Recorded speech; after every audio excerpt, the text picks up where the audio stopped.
We have to go back.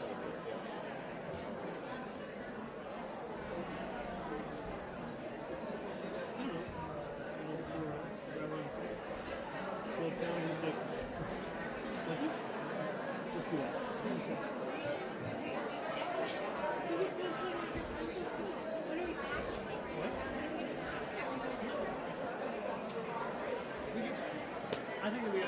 First of all, we have to get out of here as close. Okay.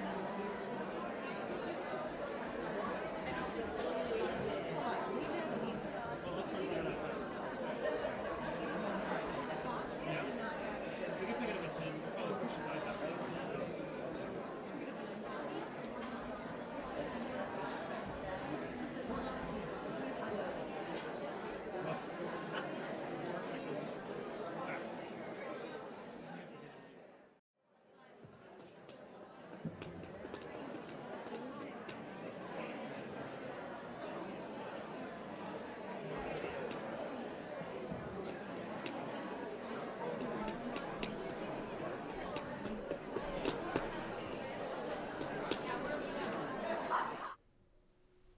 Edgy Boi. Edgy Boi. Edgy Boi. And the award for the stupidest intro goes to Me. the Edgy Boi Picture Show. Hello, everybody. yes. Nice to see so many people already waiting here, waiting for us. We feel so privileged. Of course, we are the Edgy Boi Picture Show over here on the bowling alley. Quick bit of housekeeping, just before we get into it. Hey Carl, how you doing? Just a bit of housekeeping just before we get into it. I made affiliate, as you all might have seen. Woo! I'll raise a glass to that. But yeah, I made affiliate. Superb shirt, thank you. But yeah, I made affiliate, and I just want to shout out two people who subscribed to me before stream. Nige TP subscribed with his Prime, thank you very much. And Mo Berry subscribed with a tier 1 sub. I just want to say thank you for that. And you enjoy those emotes. You now have I have bowling emotes now. I have arcade tickets. I also have channel points, as you can see. They're called arcade tickets. Congrats! Thank you so much. Thank you. I really do appreciate that. Me and George are here to say hi, but we've got uni work, so not gonna stay. But yes, affiliate and sub. Yes, I know. Isn't that awesome? I made affiliate. Yeah, sorry for no stream on Friday, but as you can see, I also moved, so I'm in a different location. Oh, someone redeemed the hydrate me. Of course, hydration check. I'm drinking Coke, so. Thank you for that hydrate. But yeah, I have channel points now. All certain things that you can do with them. But yeah, I just wanted to say thank you, all of you, for making this possible. Because yeah, like I said, I'm an affiliate now, and it's awesome. So yeah, thank you guys so much. Well, so proud of you, Sammy. Thank you so much. Yeah, Thank you so I want much. to say thank you, Sammy. Like, without you, obviously, it wouldn't be possible. Oh, Carl redeemed hydrate. I have to drink more. Oh, no. I'm drinking fizzy. You should put that hydrate thing as more expensive before you drown. Carl is here. I know Carl is here. Well, I realized that there's no cooldown for it. I'll keep it as 100, but I'll make the cooldown longer. But yeah. Hello, everybody, and welcome back to the Edgy Boi Picture. Oh no. Hydration check. But yes, everyone. Oh no. Oh no. Thank you for the hydrate. God, okay, cool it, guys. I'm gonna add a cooldown. Hydration is key. You might wet yourself. I might wet myself. Anyway. Hello, everybody, and welcome back to the Edgy Boi Picture Show. I, of course, am the Oh wow, sorry, my mind just went blank. I had them prepared like I do every week, but it just for some reason this week, new location, it just oh no. We just got 3 in a row. I'm just gonna take 1 log swig. Okay, guys. You know that I can edit the channel points from here, right? So I can add a cooldown. You're just ruining it for everybody. Anyway, hello. I, of course, am your very wet boy, Sammy P. They made me drink a lot. I've got to hydrate again. Someone just redeemed it again. Anyway, and of course, to my left is the guy. Yeah, clip that. Of course, to my left is the 18-year-old boy who is cleaning the shoes, but giving them a sniff before he does. Sebastian Wrightson. What I do with my private time is none of your business. I believe it's all my business. That is true. Of course, this week we are talking about the one, the only Beetlejuice. Absolutely incredible film. Oh, shut up. Incredible film, one of my favorites, just of all time. I'm now out of channel points raging, me too. Well, then don't waste your time memeing me. But yeah, so thanks for clarifying he is of age. Yeah, no, of course, I had to.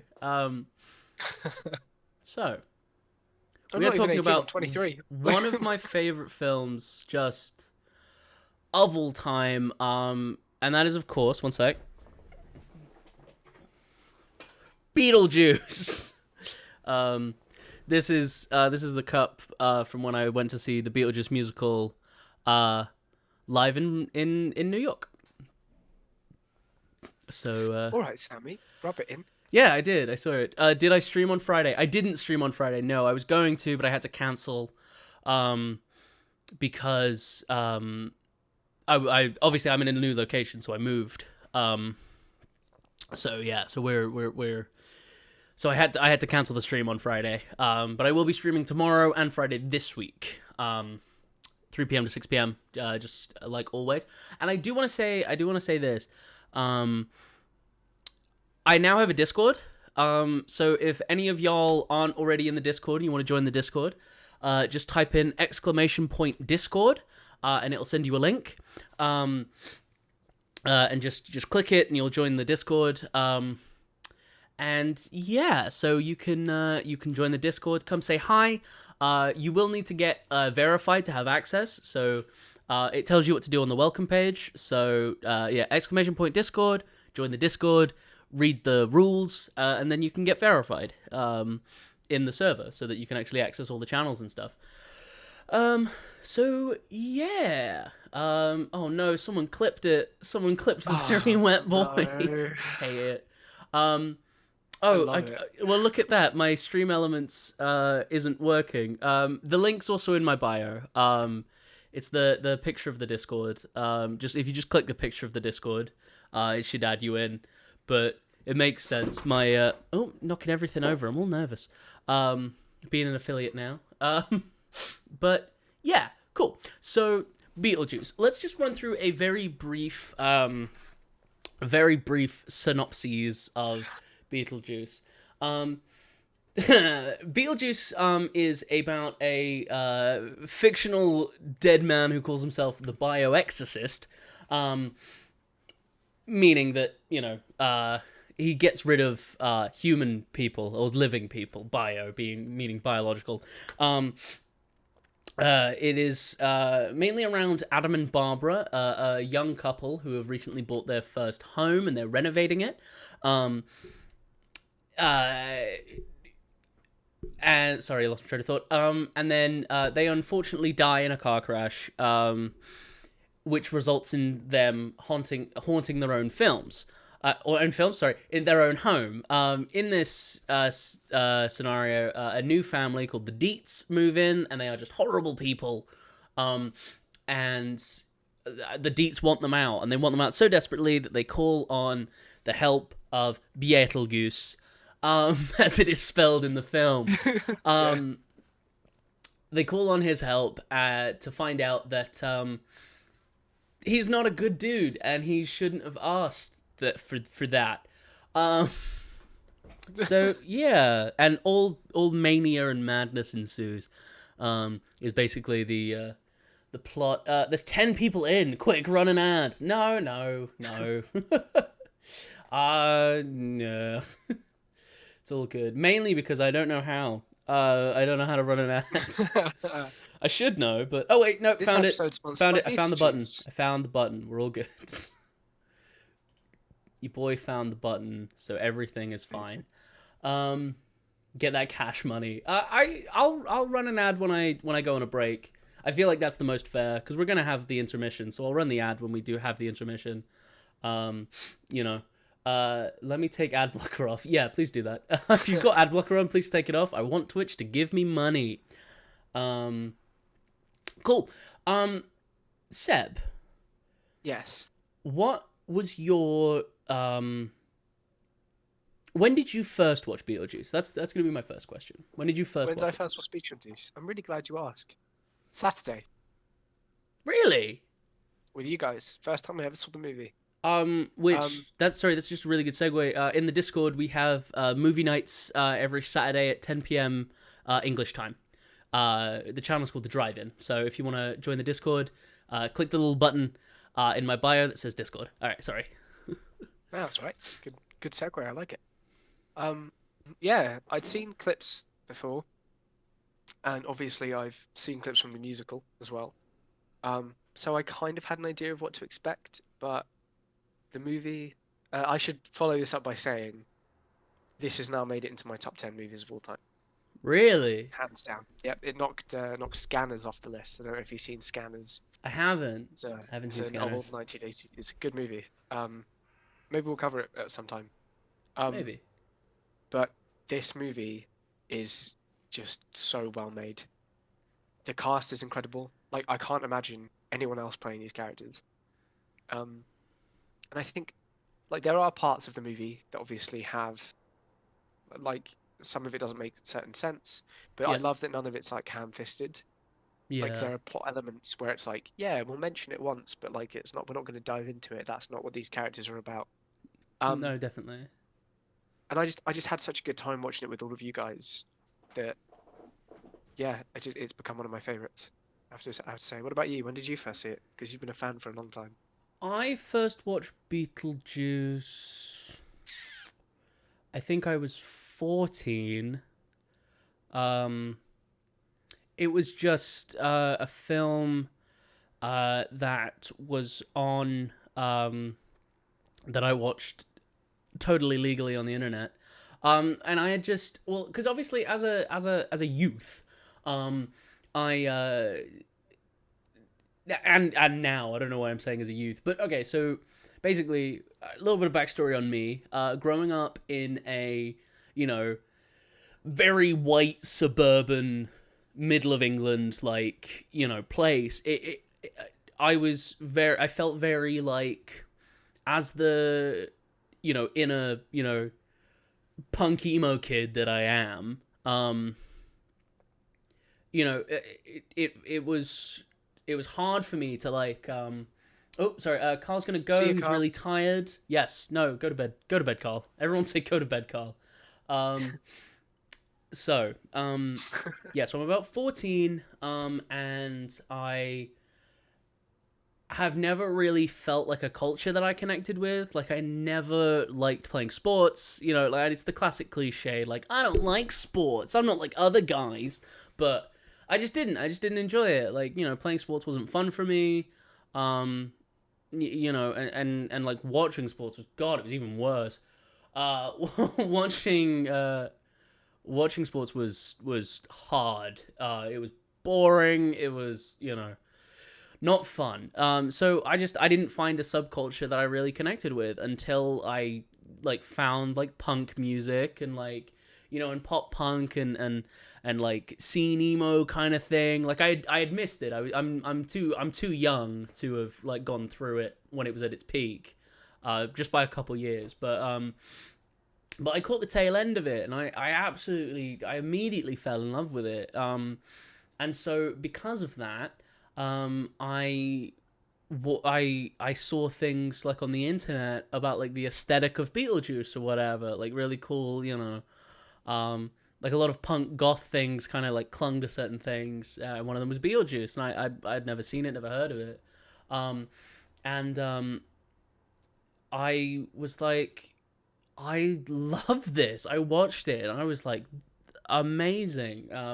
And so it's one of those films. It doesn't it's not that long.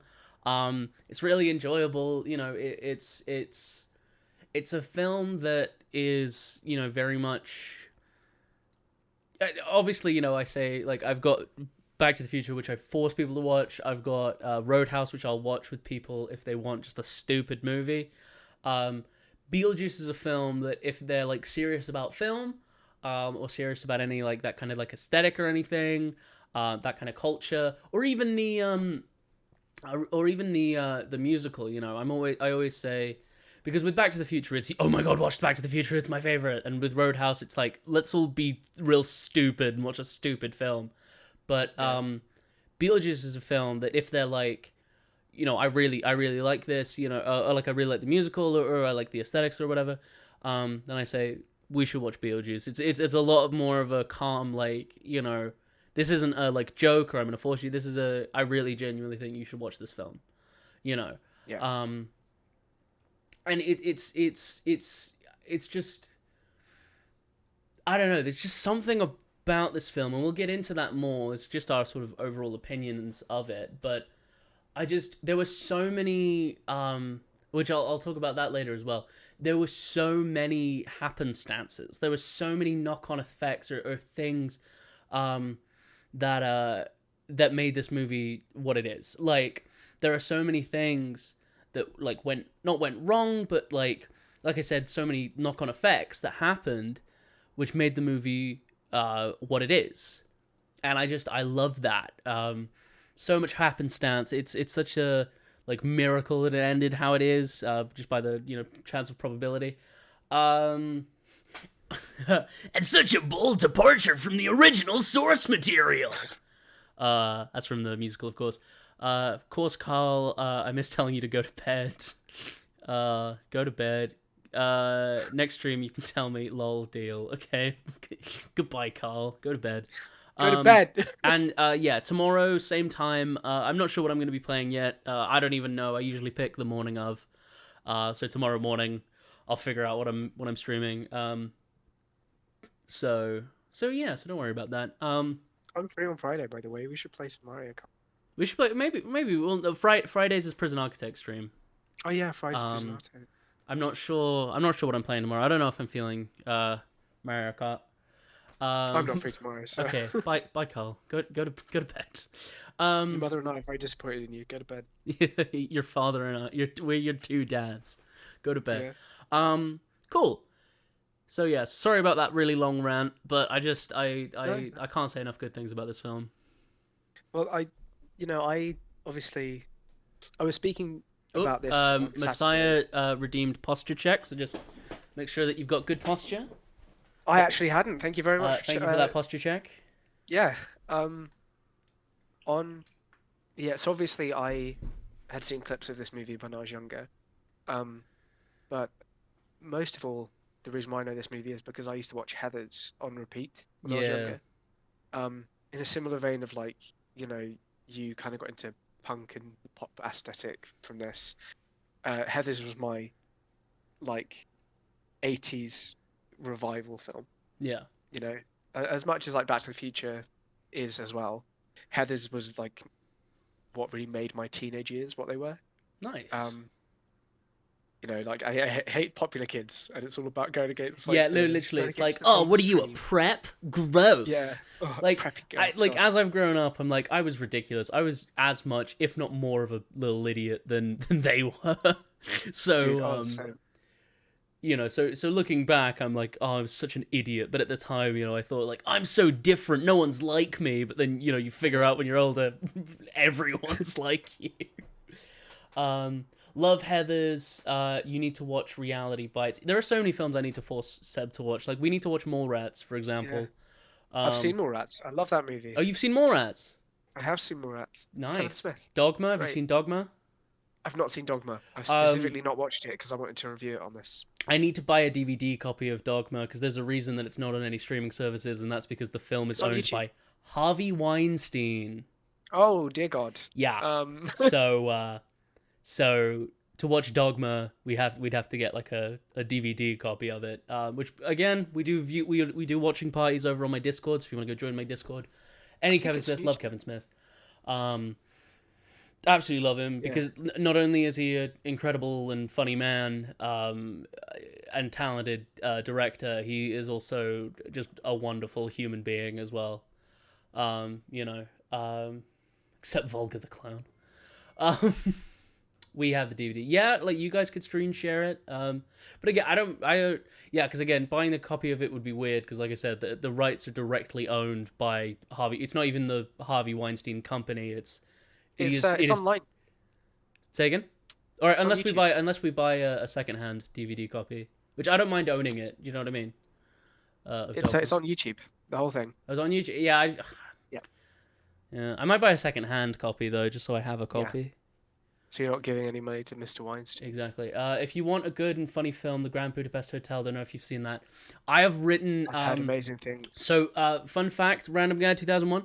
I have a thing where if you donate any money, or if we say, or if you want a sub or anything like that, then you can recommend a film and we have to watch it. But I will say that Grand Budapest Hotel, I love it so much. I wrote a 2,000-word essay on the Grand Budapest Hotel for my first ever thing as a film student.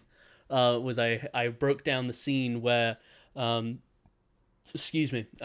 he gives him he gives Zero the money to, go light a candle in the San Maria Chapel, and then he goes, wait a minute, who are you? And he starts interviewing him. That is when I wrote a 2,000-word essay about that one scene. I love this film incredibly. I haven't seen it. So good.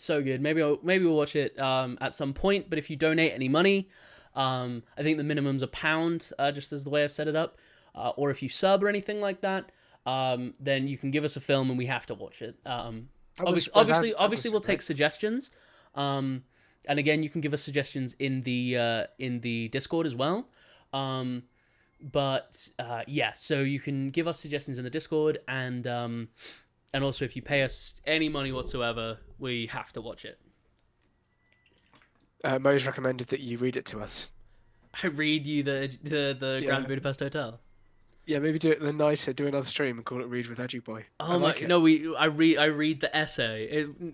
You don't want me to read that essay, do you? We'll do some Edgy Boi ASMR. Oh no! Great. Hate it. I love it. Cool. So let's get more specifically. Sorry, we talked about the Grand Budapest Hotel. Let's go back into Beetlejuice. Beetlejuice. I can't help but say it like that. Sorry, you were saying. I was saying yes. Obviously, I grew up on Heathers, but my main interaction with Beetlejuice was I went to Comic-Con when I was 16, 17 with some friends, and one of my really good friends went as Lydia from the movie. Like, she had the camera, she had the black hat and the hair. Yeah. And if you want a cheap and easy costume that everyone will guaranteed love and ask you for pictures, go as Lydia or Beetlejuice, because we did not get even 5 minutes into the room. Yeah. Until we got flooded with people being like, "Can I just take a picture with you? Can I please?" Yeah. And so I had to kind of go and so I was gonna watch it when I was at 17, and I just completely forgot. Yeah. I think I probably ended up watching Heathers again. To be perfectly honest. See, we've had this conversation. I think maybe I've definitely had it with Mo Berry because I've talked about it. I don't really like Heathers that much, and it's more.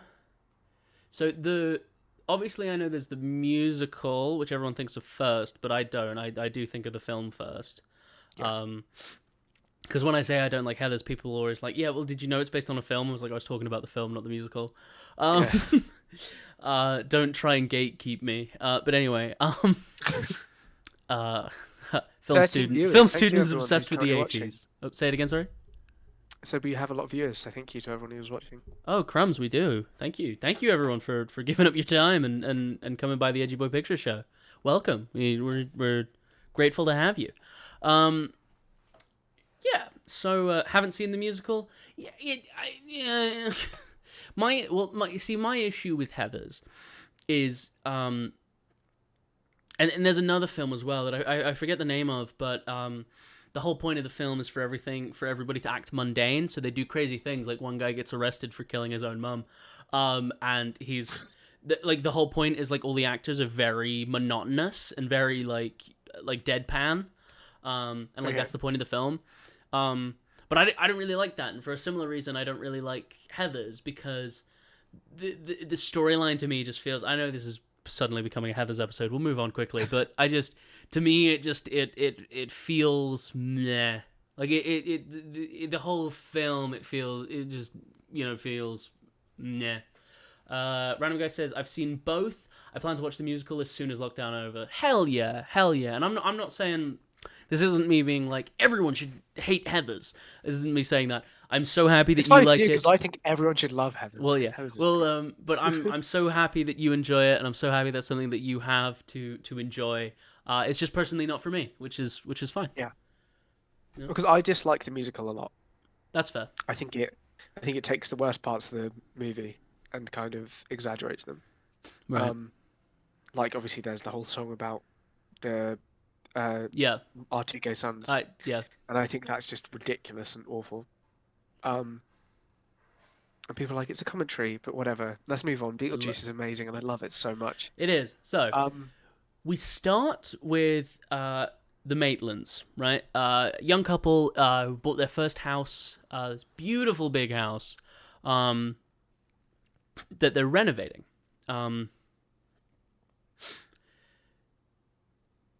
They are talking, they are talking about what they want to do. They are saying that they're on vacation. So, they both have taken, I think 2 weeks, they said. They've both taken 2 weeks off. Nothing better than spending 2 weeks at home. Yeah, exactly. So instead of, going to anywhere, they had a staycation. Staycation, all I ever wanted. No. Oh no. Sorry. And I want to just start this by saying, boy, Alec Baldwin and Gina Davis. Boy, Alec Baldwin. I was thinking this because good looking couple. It's before Alec Baldwin was a freaking idiot and a misogynist, or maybe not before, but before we knew anyway. Yeah, and that's what counts, right? And that's what counts. So don't clip that. So, yeah, don't clip that. But yeah, so it's their house, and they're renovating it, and we find out that this that they're, I don't know if it's just their friend or if she's just their real estate agent or what, but this woman keeps coming by and trying to force them to sell the house. Saying you can get so much money for this place, it's too big for you. And this is where we learn something very important about Adam and Barbara. We learn that Barbara had a miscarriage. Because the words are said, this should be a house for a family with kids. And her face drops, and she's like, okay, bye, Jane. Yeah, this is what I meant by there are things that are mentioned once, and then it's throughout the whole movie you kind of you understand why they act their way around Lydia. Yeah, exactly. And I took it as, I didn't realize it was a miscarriage. I thought they just couldn't have kids. No, it was it is, I don't think it says it anywhere specifically in the film, but it is canon that she had a miscarriage. Okay, because that's what I mean. It wasn't something that I think needed to be expanded upon. It was just something that it's oh, I get it. Yeah, it's very obvious just from that line. Exactly. Because because she says, because we could always, because Adam says we can always, I don't mind, as a joke, trying to cheer her up, says, and anyway, in this vacation, maybe we can try again, you know what I mean? Yeah. So yeah, but so we learn that about, Barbara and Adam, that they it's the horrible classic thing of, old people being like, when are you two gonna have kids? It's shut up. Yeah. You literally don't know me at all. Yeah, there could be a reason why I don't have kids. Yeah. You just got lucky because I don't want them. A little bit of a tangent, but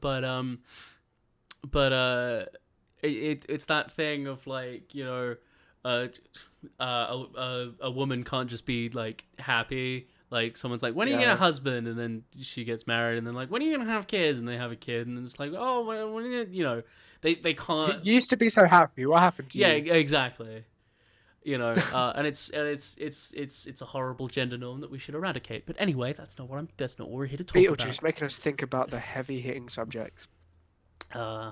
Anyway, so we learn that, and we also learn that Adam has a perfect model of the whole town, showing that he's quite crafty, and he likes he likes the town, and he likes model building.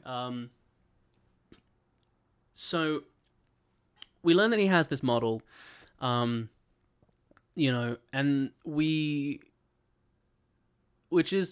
this is a plot hole that I found. Okay. Why does Barbara have to drive Adam to? Because we find out that Adam owns a hardware store. It's called Maitland's Hardware. Why does Barbara have to drive him? I imagine he just doesn't know how. But later on in the film, he gets in a car and drives it. And crashes it. He doesn't crash it. He drives Crashes it into right Beetlejuice's leg. foot. That's a really good question. So I mean, the it only might thing- be that he doesn't like have his license, but he just kind of knows how to drive. But Yeah. that was I think something it could that be I one of those things where... picked up on. Oh, I know what it could be. What's that?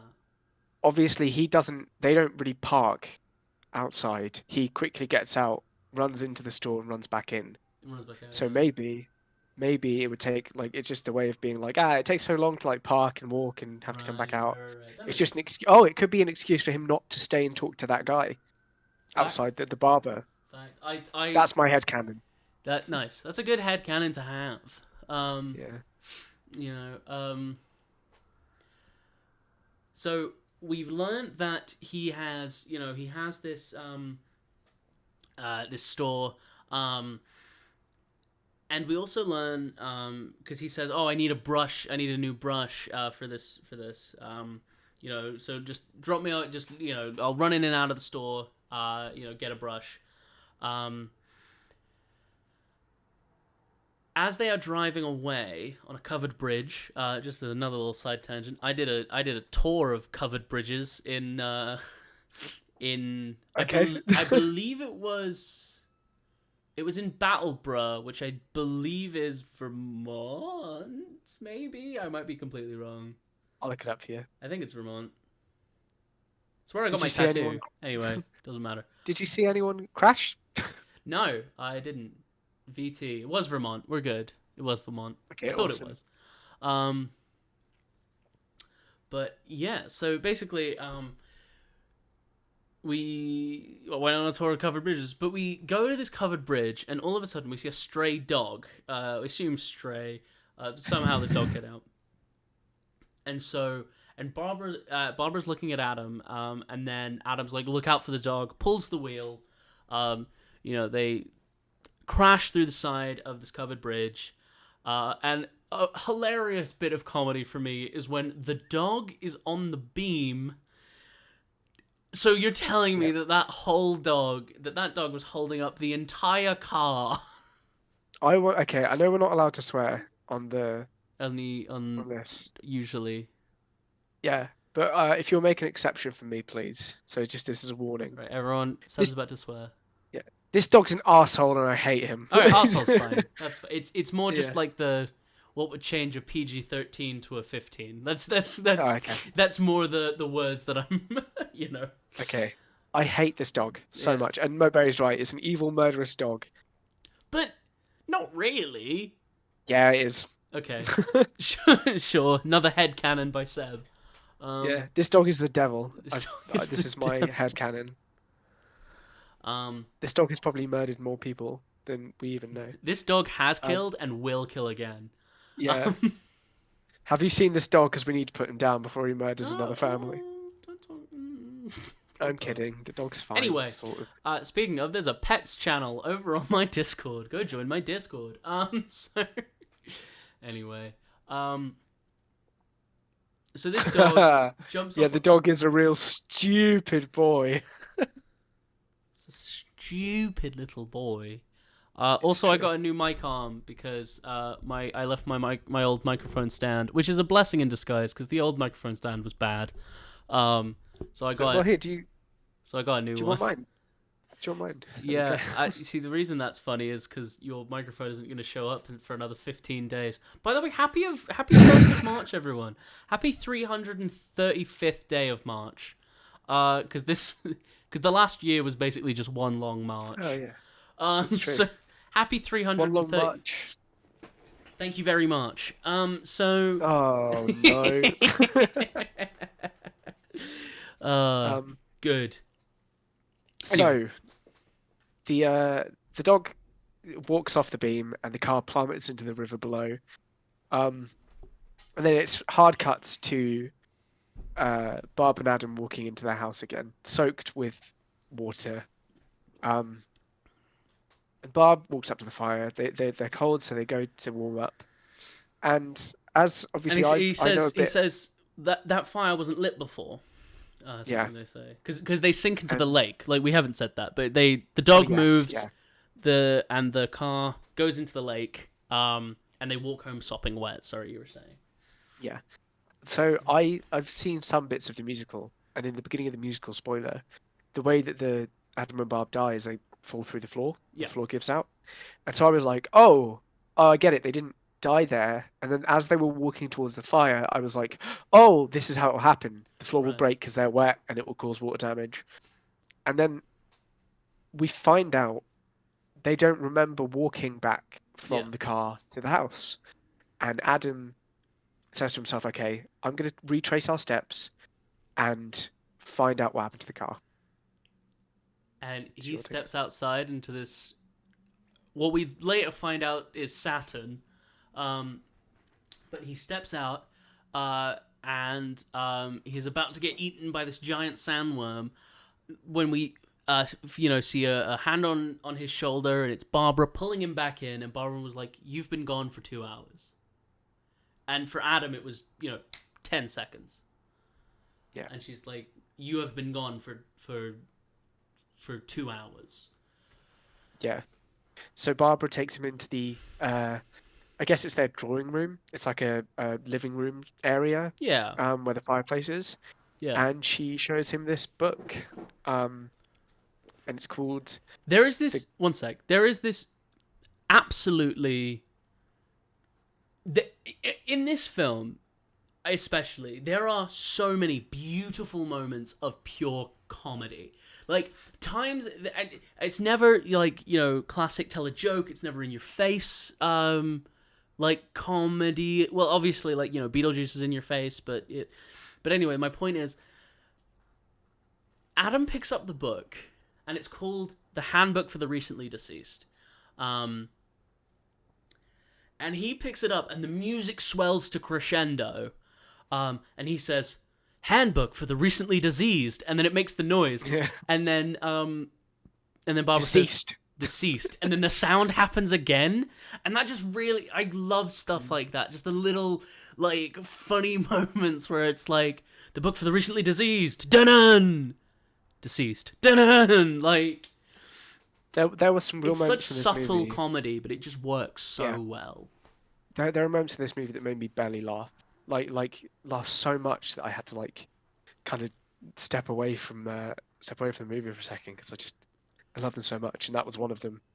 Did you know that Alec Baldwin hated his performance? Did he? He I think thought- it's one of his best. He thought he did really bad, and he's the only one who didn't like his performance in Beetlejuice, and he doesn't like the movie because of his performance. Wow, that's sad, man. Because this movie's amazing, and he's amazing in it. Like everyone's just great. As I said earlier, like the cast, I can't imagine anyone else playing these characters. Well, that's funny you Um, say that, because do you know how many people were meant to play like certain characters? No, I don't. There were an incredible amount of people who turned down the role of like Lydia and Delia. Wow. There are like incredible amounts. I'll I'm tell trying you, to see if I there's can only one find it. casting choice I have an issue with, but that's because of recent events. And Yeah. that's Lydia's dad, because he's played by a horrible man. Because he's also in Ferris Bueller's Day Off. He plays the principal. Yeah. And that's also one of my favorite films. I don't know if you know this, but a lot of Who I Am Today I based off of Ferris Bueller. I could have guessed. You've never told me that Yeah. explicitly, but I could have guessed. Yeah. And yeah, I just like watching it. It was a bit hard to dissociate him from From what seeing he's done, controversy yeah. and things, but it's one of those things where it's like, his performance is really good. So I'm gonna give you some people. Oh yes, And I okay, want you to guess who you think they would have played. okay, Right? Keep in mind this is 1988, so they would Okay, have been got it. obviously at the time it would have been fine, but or they would have been younger, obviously. Who do you think they originally wanted to play Beetlejuice? Oh wait, no, John Goodman. I did it the reverse. I did the reverse. I'm gonna have to tell you because I've ruined it. But anyway, Oh. Sammy Davis Jr. It was their first Wow. pick. The Rat Pack member. He would have been Why? 63. He would have been 63 at the time of recording the film. So they wanted Sammy Davis Jr. To play the role of Beetlejuice. Yeah, exactly, right? Yeah, I would have chosen him to be the. We haven't talked about her yet, but if anyone, if you had told me Sammy Davis Jr., I would have thought about their Juno, Guide to the Undead. Yeah, I would have been like, the oh, caseworker. her. Well, fun fact about the caseworker Juno, she had to be really egged on. Like she was really like, I don't know, maybe not, probably not. Okay. But no, she they had to be like, no, please be in this film, finish filming it, and she was like, oh, okay. But yeah, so okay. Here are some people. I'm not gonna play the game anymore because I ruined it already, and I'm Oh done. no, I like the game though. Okay, fine. I like it. Who do you think? Again, this is at the time. Who do you think that they wanted? So here are some actresses. What character do you think they were going to play? So we've got Diane Lane, Brooke Shields, Molly Ringwald, Jennifer Connelly. Lydia. All of them said no. Yeah. Wow. All of them were approached, and all of them said no. Molly Ringwald, I get. But As into but apparently, after seeing Winona Ryder in Lucas, Tim Burton. Hey! Oh my God! Shaney, thank you so much for that sub. Congratulations on your promotion to the bowling alley. You are now a full-time member. You probably just left high school then, of the bowling alley. Please pick up your now gold name tag, and thank you so much. Which, by the way, because you subscribed, Shaney, you can give us a film that we have to watch. So just putting that out there. I'll make a list. Thank you. But anyway, so yeah, so it was her role in Lucas that made Burton want to cast Winona Ryder. Wow. Yeah, I know. Because obviously, the other movie I love with her in is Mermaids. I spoke about this. Yeah. On Saturday, I love Mermaids so much, and I'm not ashamed to say it.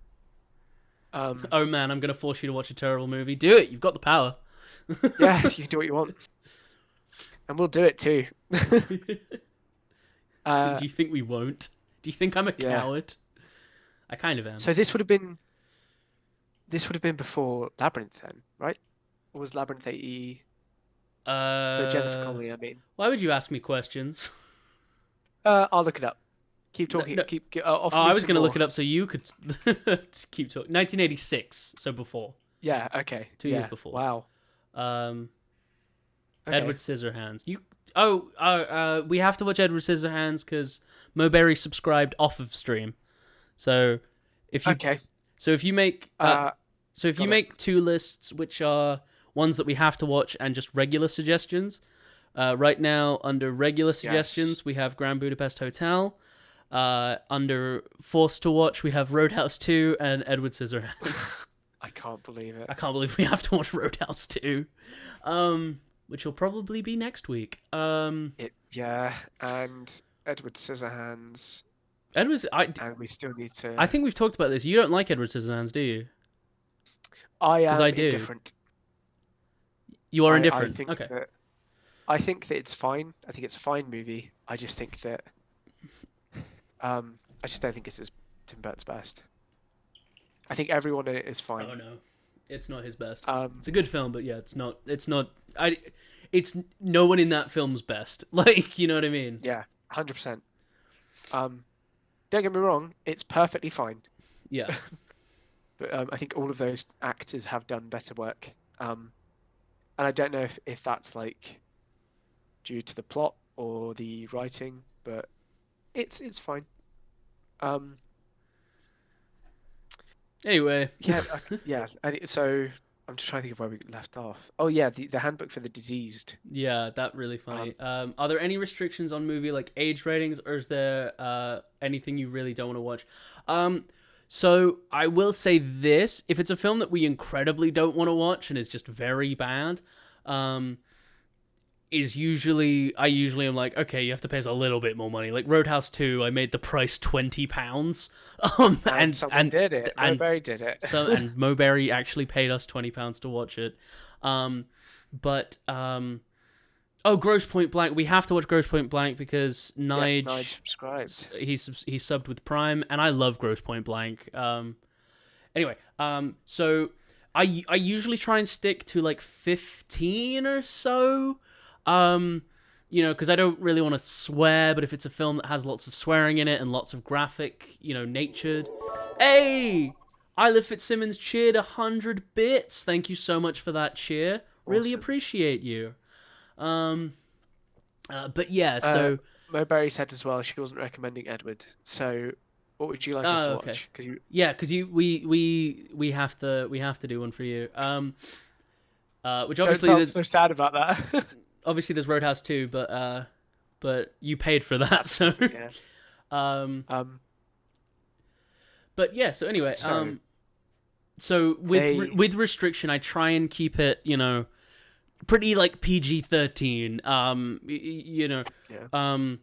Because I want to be able to talk about it and make it all inclusive. But for Roadhouse, which is a film we had to watch, we made that kind of like just for maturer audiences. So yeah. But I have some suggestion films I would like you to watch that I know you haven't seen before. Yeah. That might be above that rating, but it'll be like down the line. Yeah, and like I said, I'm okay with like films that are 18 and have graphic like language and imagery and stuff in it. It's just I have to preface it at the beginning of the podcast saying like if you are under like say 15, I'd recommend you wouldn't, and I'm gonna be swearing in this one, but like here. Because I try and keep it as PG as possible. So they get the book for the recently deceased. I think you mean deceased. Deceased. And he starts reading it, and something that keeps cropping up is this thing reads like stereo instructions. Yeah. Which is it's just very cold and cynical. But they make sense. One thing, if you pay attention to what's being said. Oh, everything that he says makes sense. Everything that in the book says makes perfect sense. So, I do want to say this. It proves something, at least in me, that I relate to so heavily. So, there is a ongoing theme in this film, which is... Everyone keeps saying, like Barbara and Adam, because throughout everyone's entire life, you're told different things about like afterlife and about Christian teachings, Islamic teachings, Jewish teachings. There are so many different schools of thought about afterlife. But in this film, it's literally just like, no, you're just dead. Like, there's no great big plan. There's no, it's just Yeah, you're dead. Like, As you were saying that, I remembered my favorite line in this movie, and I cannot wait to talk about it. is it? Um, Because one of my favorite lines is them being like, "It just doesn't seem fair. What do you expect? You're dead." it's not that one. Okay. I'll talk about it when we get there because it's I love it so much. Okay. Um, You're a bit choppy, so I don't know if you want to just leave and come back real quick, Yeah. real fast. Hey guys, it's just me. What's up? Oh no, now you can see that we're using Discord. Uh, Shh, no one will know. no one will know we're Um, using Discord, even though I've said it like 4 times. No one will know. Speaking of, come join my Discord. It's called the Bowling Alley Yeah, there's a link down in the in the bio. down below, and that's the one. So they Oh no. head up to the attic. Yeah. And one of my favorite recurring themes is this idea of like impatience. Yeah. Like they're very impatient people, and I understand it. Like they're dead, but they've got this book which will basically help them understand what's And they happening. just don't read and they it. just completely like disregard everything that's in the book. And they get to a page which is, if you're in dire need of help, draw a door. Yeah. Um, I mean, that's way so- later on in the film. is it? I thought it was. No, it's not. It's not like right now because the Deets move in before that happens. Yes, you're right. I know. Sorry, I've only seen the movie once. All good. Oh no, Isla's 10 points away, which means she's 5 minutes away from making me drink again. Oh my goodness. Did you give me those 100 bits just so you could make me drink water again? Hey, no, you cheered 50. Thank you. Are you now cheering 50 bits because Drink half of a sip. here I can do it. Thank you. God, hydrate me. I need to put a cooldown on it, but thank you.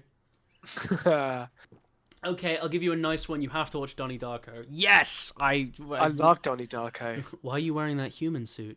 Oh no, not the water one. Oh no, is it? Are you gonna make me scream? Because that's one that I have. For 600 points, you can make me yell.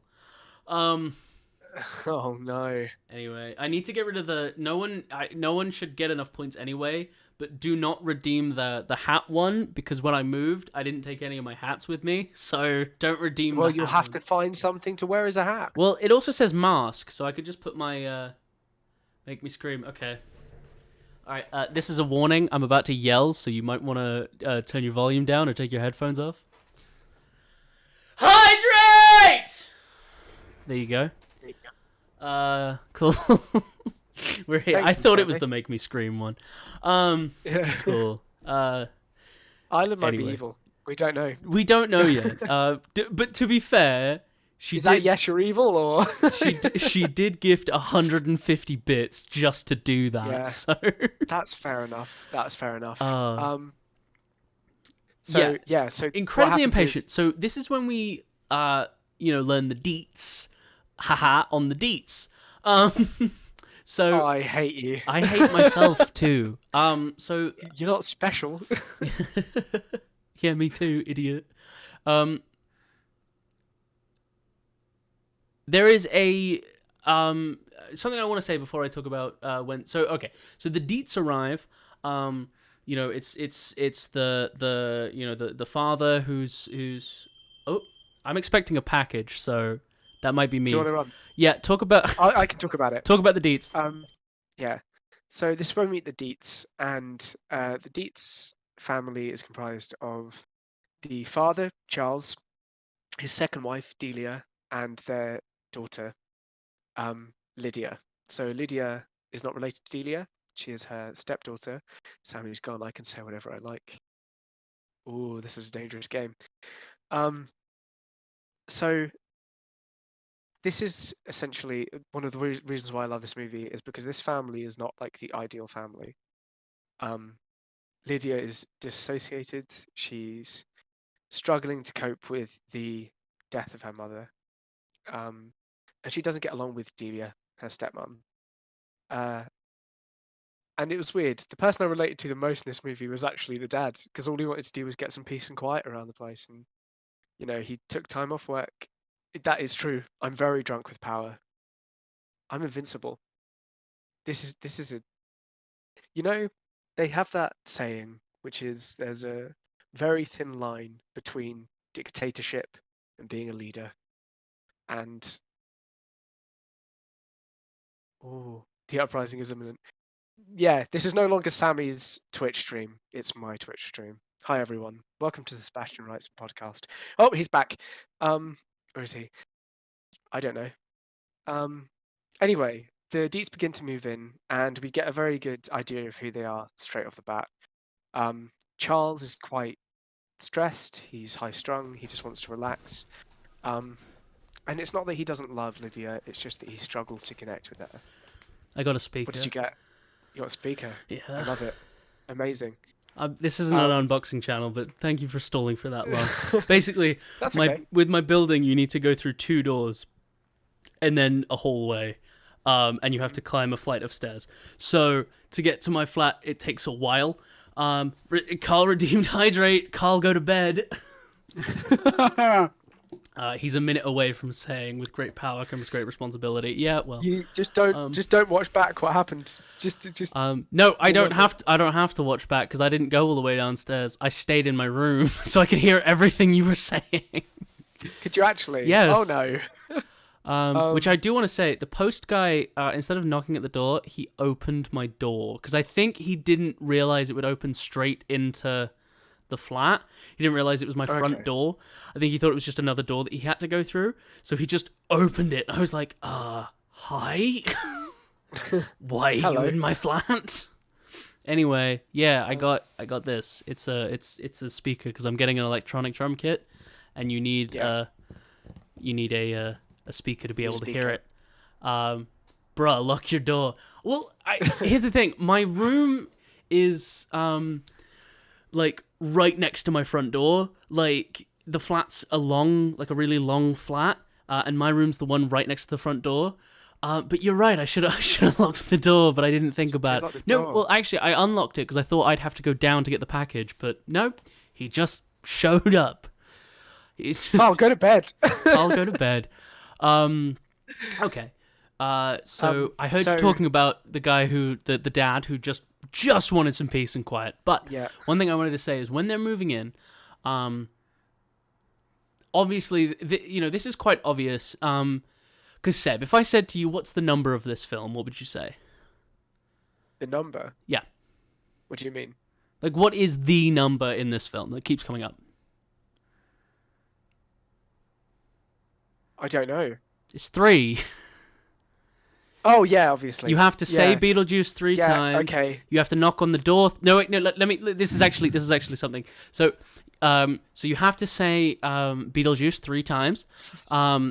You have to. Barbara said home. So Barbara said home 3 times to get home. You had to knock on the door 3 times when Adam made the door, and even Delia Dietz, the stepmom, says, "Why are there only 3 sculptures? There's supposed to be 4 sculptures. Where's the 4th? Why are there only 3 sculptures?" So the number 3 just keeps popping up in Beetlejuice. So that was just something that I thought was quite interesting. And something you might not have picked up on too. There were Is that I'm 3 still dogs holding- in the opening, not 1. Say again? There were 3 what? There were Leo? 3 dogs. I think that was a stupid joke. Say there's doesn't 3 matter. dinosaurs. I said there were 3 dogs in the opening. Oh, not 3. 1. There were actually 3 dogs. Are you live on TikTok?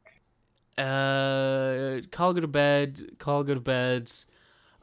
Sammy, you live on TikTok? No. When I do the Edgy Boi picture show, because I also upload it to YouTube, I don't want to keep saying like, "Hey, if you're watching on TikTok, come watch me on Twitch," which is why I say, because when I'm playing video games, it's like this isn't scripted, but it's a lot more focused. Because when I'm playing video games, it's just me playing video games. But this is a lot meant to be a lot more focused on a certain thing. So I don't go live on TikTok for this, but I do for Tuesdays and Fridays. I'm still holding the speaker. I'm going to put it down. You should put that down. I should. So yeah, My Sub-Zero meet- speaker. yeah, we meet Delia as well. And Delia is Great. insane. She's insane. She's not insane. She's great.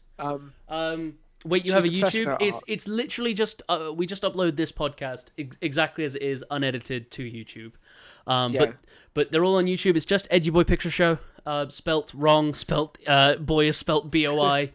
So yeah, go subscribe to our YouTube channel. Yeah.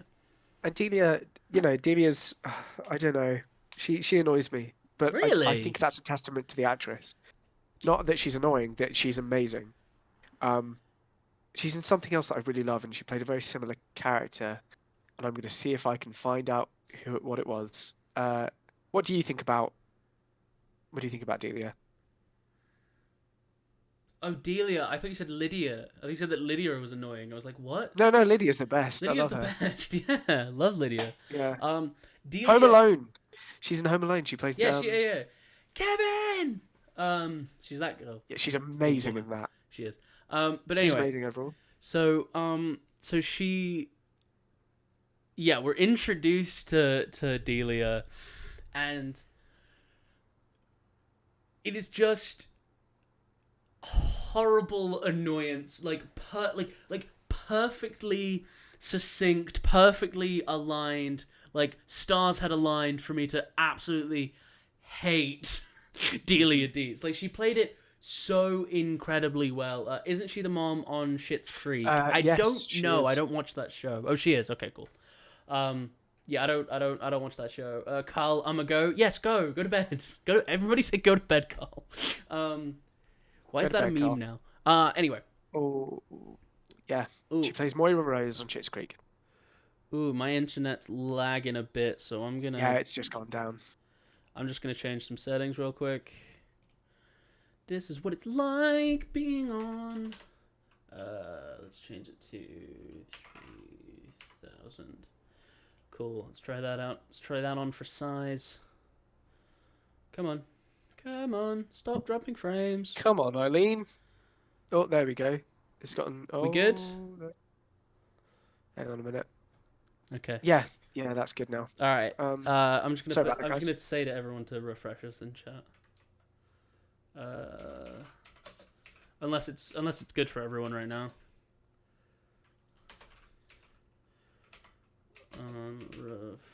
Refresh, please. Cool. Sick. Yeah, I don't know how everyone's. Yeah, should we wait for confirmation before we? Yeah, start let's the wait stuff? for what people say, because we went down for a little bit because my internet's a lot better down here, but not Okay. great. We're good. Yeah, all Okay. good. Cool. Sorry. That's fine. Yeah, no, Delia's the worst. I think that again, it's She's testament to how played she's so played. perfectly bad. Yeah, and I think it's because she is almost the complete antithesis of all of the characters we've met so far. Yeah. She's loud, obnoxious. She's kind of like obsessed with how people perceive her, Yeah. and No, everyone that we've met up to this point 150%. is the complete opposite. Yeah. And yeah, there's not much to say about her other than she's just obsessed with how other people see her. But what I love is that she's not even just one-dimensional. Like, she's not Oh even yeah, no, just absolutely. like that's what makes people who are so awful in films and so well. And I know it's kind of bad to talk about Harry Potter, but it's just the perfect example. There is no author for Harry Potter. Harry Potter just came out of the sky. It didn't have a Star author. Kid are the authors of Harry Star Potter. Kid wrote Harry Potter. We all know this. Yeah. But anyway, the reason that we hate Dolores Umbridge so much, the reason that everyone says, "Oh, did anyone else hate Dolores Umbridge more than they hated Voldemort?" There's a very, I very mean, yes, for one. well, there's a very, very specific reason for that. It's because that person exists. Dolores Umbridge exists in the real world. An uptight, snooty hypocrite who is two-faced and, sweet and kind on the outside, but in the inside cynical.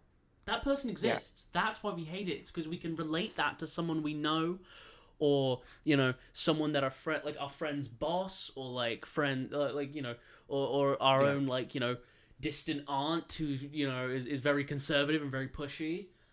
Yeah, well, everyone had that teacher at school. That's the thing. Or the teacher at school. But, a bald man with no nose and power going around killing babies, that isn't as believable, and not many Well, people no, know that. my And- mate's dad Frank, he's a bit weird. Well, yeah. But like nobody knows that person really. You know, it's hard to relate to Voldemort because he's such a weird. You know, like he's played incredibly well, obviously. But the reason that we hate Dolores Umbridge so much, the reason that we hate Delia so much, is because we know those people. Is because we can relate to those people, or at least we can relate. God, if I knew that person, that would be awful. But I could see myself meeting them.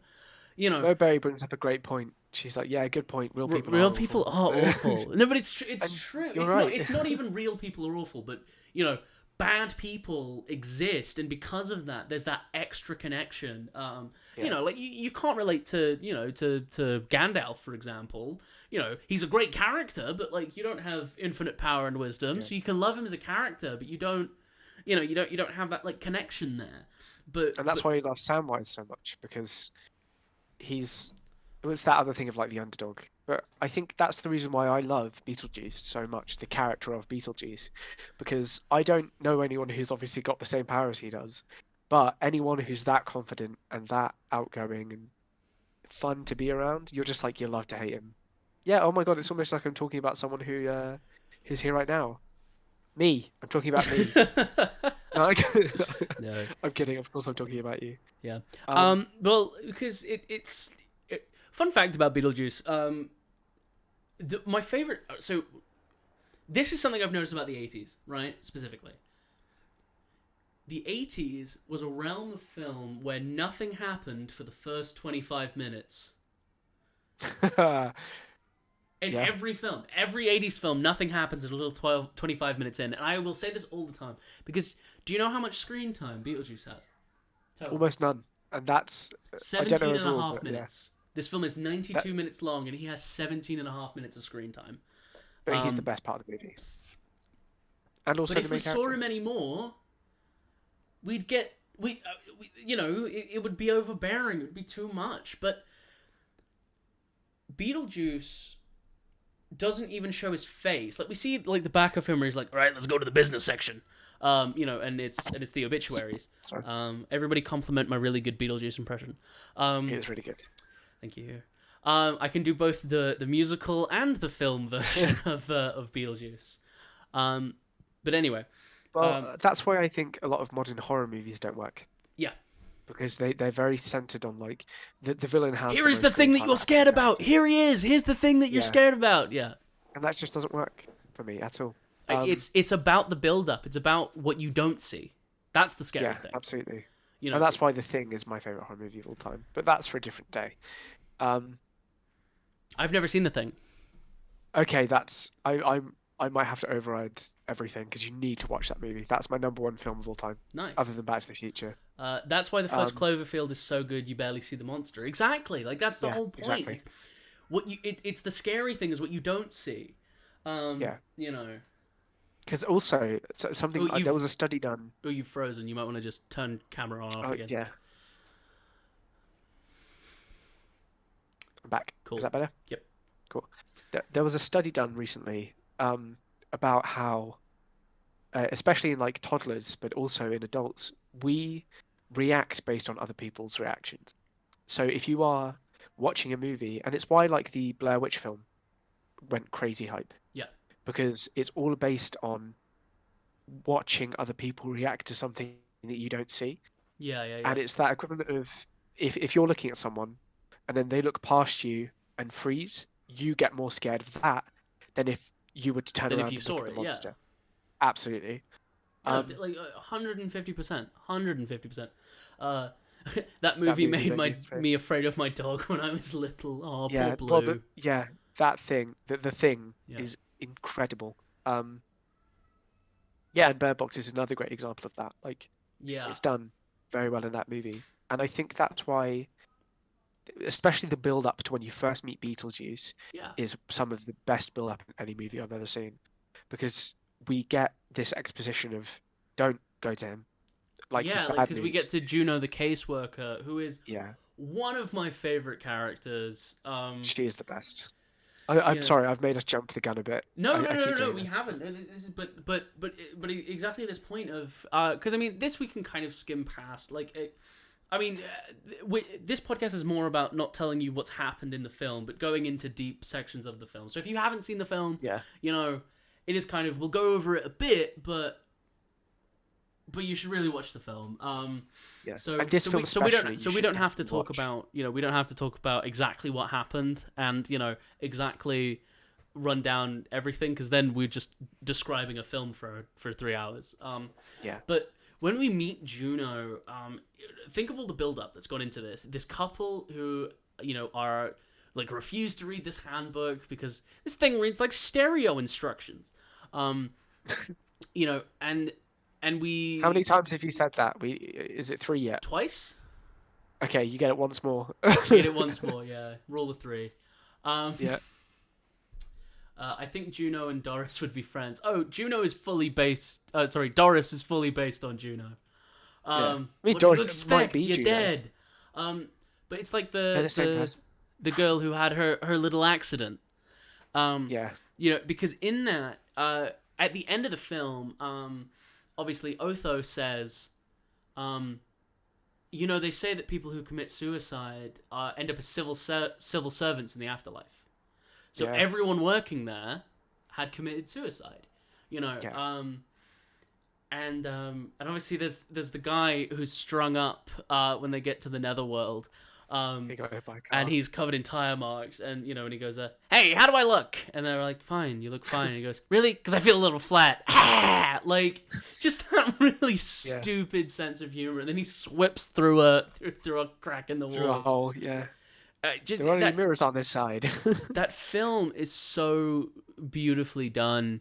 Because I think they had a budget of, I believe, $1 million, which is obviously a lot of money now, and a lot of money. Sorry, it's a lot of money then, but in film terms, it's not that much money. Okay, so they had a budget of 15 mil. Or 15. But that might be inflated Because to today's money. I just know because it made like $70 million in the box It made office. $73 million. Yeah. Yeah. So it was definitely a success. Oh, incredible success! But it had quite of a and this is what I was talking about earlier about that knock-on effect. They used what's called B movie. So a B movie, not obviously talking about the Jerry Seinfeld film, that's a bad Like film, by the way. jazz? That's a film I'd never watch. I'm never gonna Are you review serious? B movie. Really? I love B movies. It's the worst. Not ironically. It is Really? so bad. Yes, genuinely, it is terrible. Oh, wow. I disagree. Well, I think a lot of that movie, I think the script to that movie is really funny. see, you may think it's funny, true, but as a film, terrible. As a film No, what I'm itself, saying as a garbage. structure. Okay. The basis of storytelling is build up, conflict, action, result, right? Which Okay. that film has zero objective. That film seems like it has objectives, but the objectives keep changing. It doesn't know where I was it's going to going. say, it has lots of different ones. But it doesn't know where it wants to go. It's a terrible film. I'm not talking about it anymore. I'm not giving any more airtime to the B movie. Anyway, but what is the reason that that's a pun?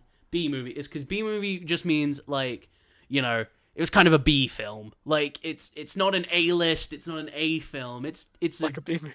it's a B. Like so they used a lot of B movie.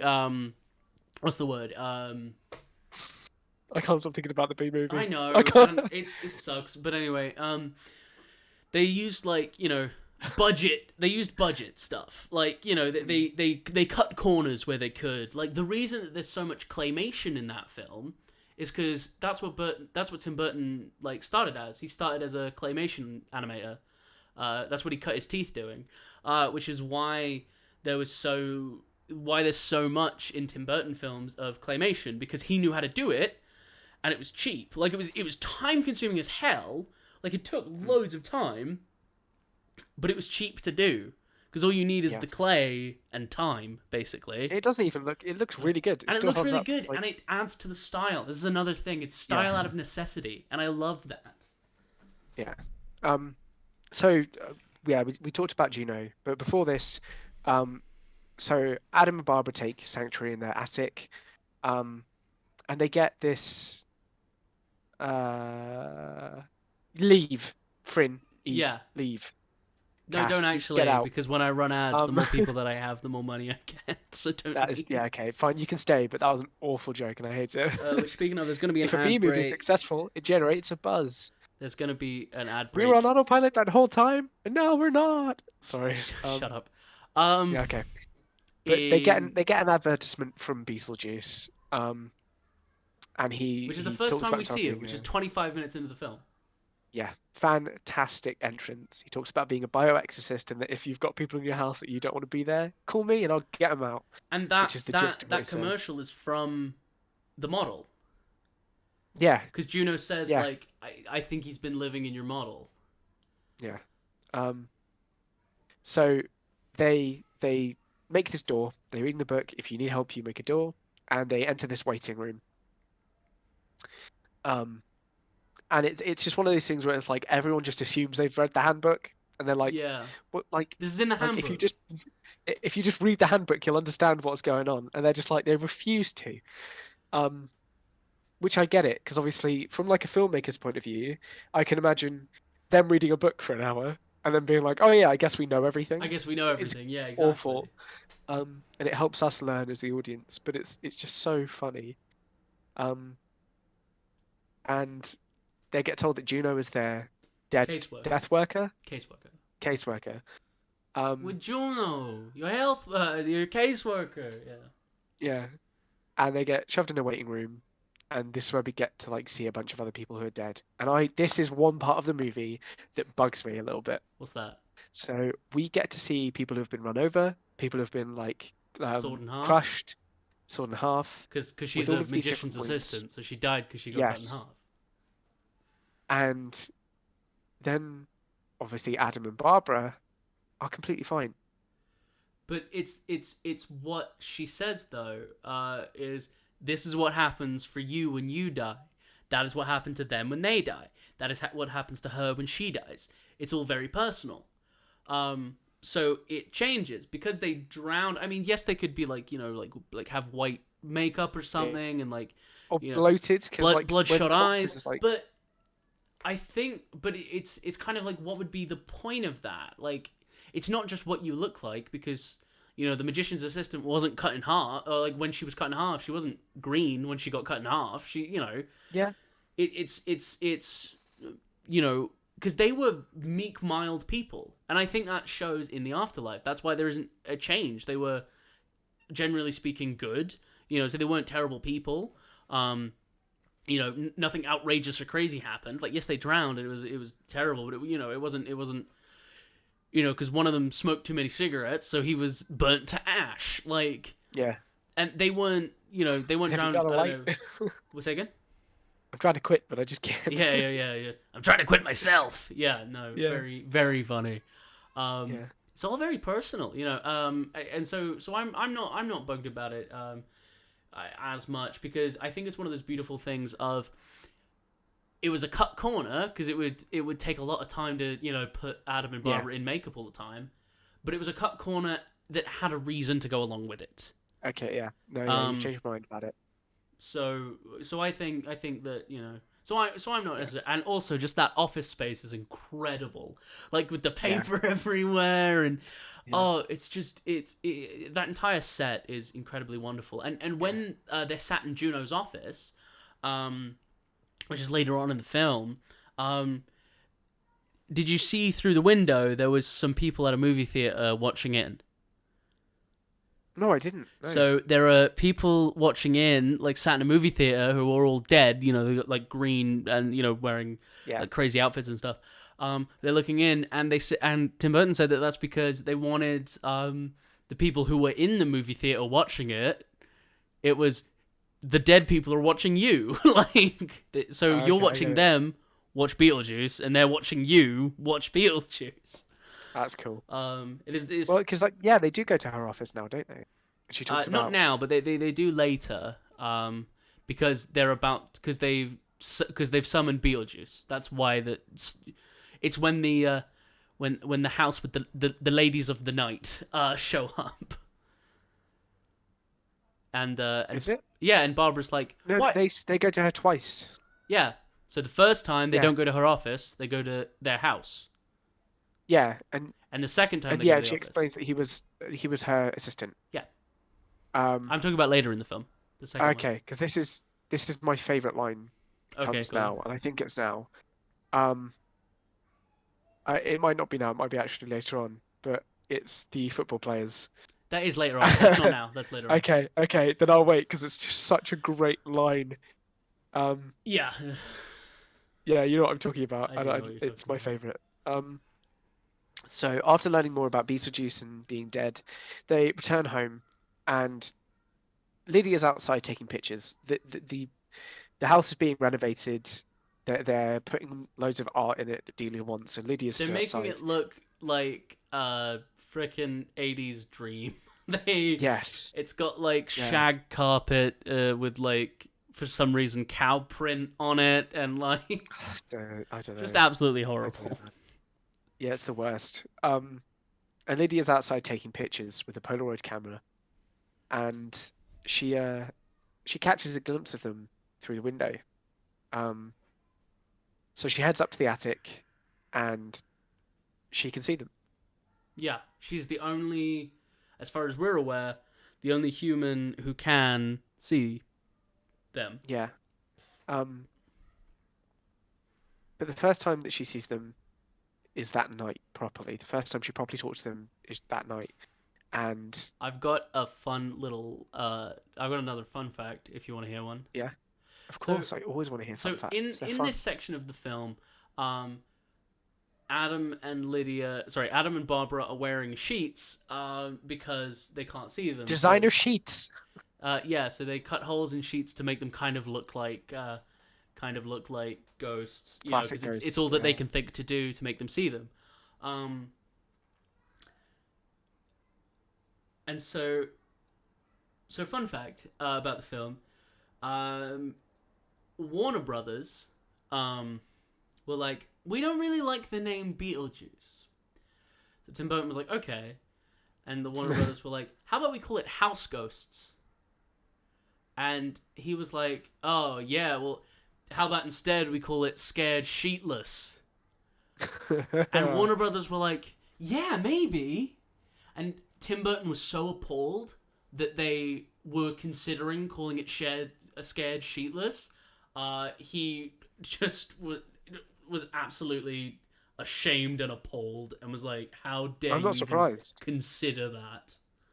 No, we're calling it Beetlejuice Beetlejuice. is definitely the right way to go. Yeah, yeah, it's definitely the right way to go. So throughout the movie, they've been trying really hard to scare the Deetzes off, but they're just not scary people. Like you said, they're mild-mannered and they're just polite. And so they get the idea to wear these sheets, these designer sheets, and they walk into Charles's office, and he's on the phone to his boss, and he's just not paying any attention to what's going on. And he doesn't react at all. He's not focused on what's happening. So they decide to try and scare Delia, who's currently asleep. And they start to moan like ghosts to try and wake her up. Yeah. Ooh, this Lydia, is stupid. yeah, Lydia is next door, and she mistakes the groaning for sexual noises coming from her parents' bedroom. Yeah. So that doesn't work either. Delia just doesn't care enough, and she didn't take off her makeup before she passed out. Like, she's No, got it was lipstick, it like, was a smeared joke. across She her had it face smeared and- up her face. Yeah, and I think that's amazing. Yeah. So they return to the attic. Lydia manages, I think, to pick the lock, because they lock the attic because they go up there to see they what's lock happening. the attic. She gets a skeleton key, but Yes. they like steal the skeleton key. And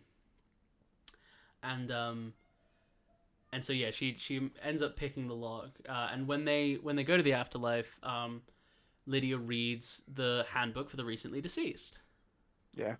And so we learn that the reason she can see them is humans often, and it said earlier in the film, they say, humans won't see you. And he says, is it can't or won't? And she goes, it just says won't. and she said, often humans ignore the strange and unusual, and then says the iconic line, "But I myself am strange and unusual." Yeah. Great line. Another quick little. I have another quick little fun trivia game for you. Okay. Oh, okay. What did the film Beetlejuice won that year an Oscar? In what category did they win the Oscar?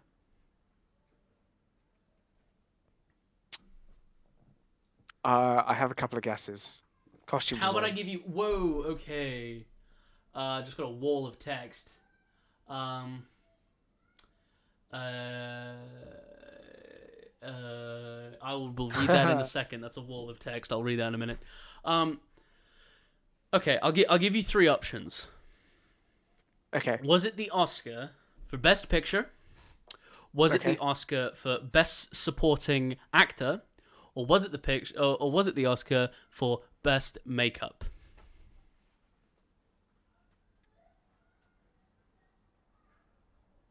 Do you know Keep what? in I'm mind, gonna it say was the Best Pic- 10th highest grossing film in 1988.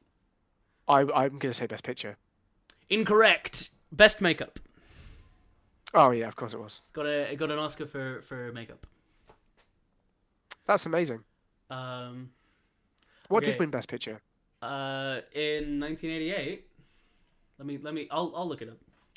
Okay, I'll keep talking about the movie. So yeah, they have this conversation, and Lydia mentions you're not going to scare them off. They're dedicated to staying here, and they just don't care enough. But she kind of wants to help them. She likes them, and she relates to them more than her actual parents.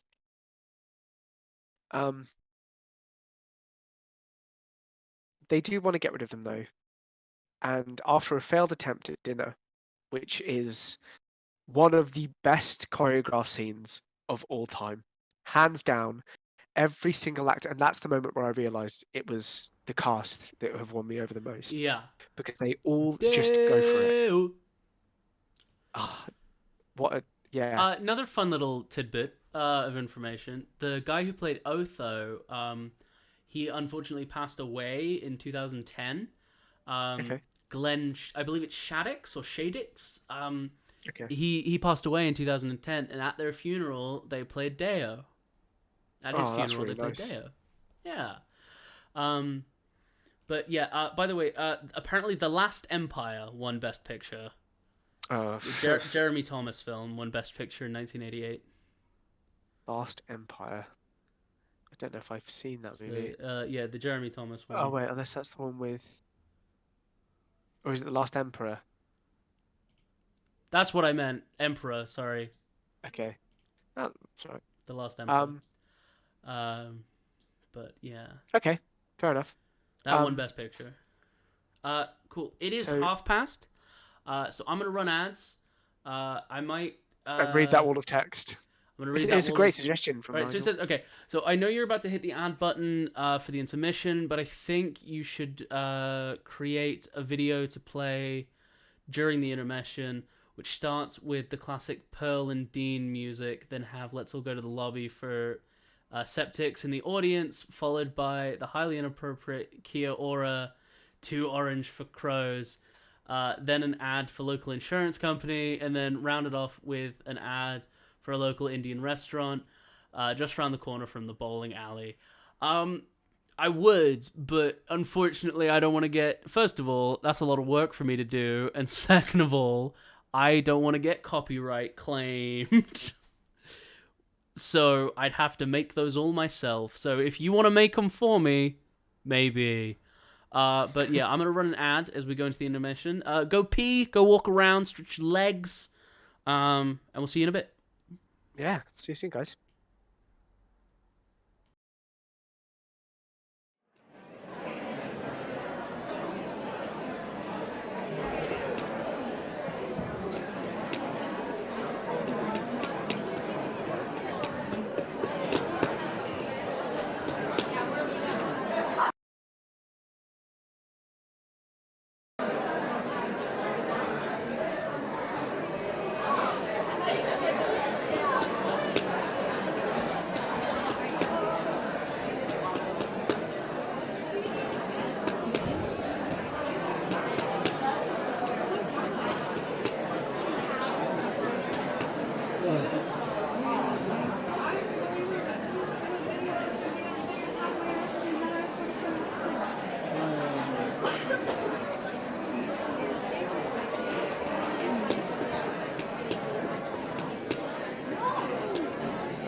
We have to go back a little bit. Yeah.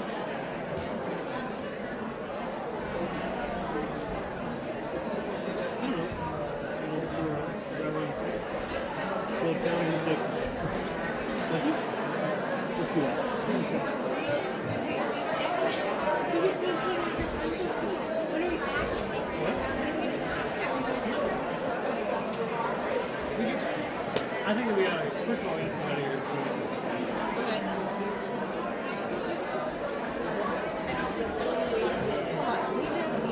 Well, let's try to get outside. Yeah. We can pick it up at 10. We'll probably push it back that way.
We have to go back a little bit.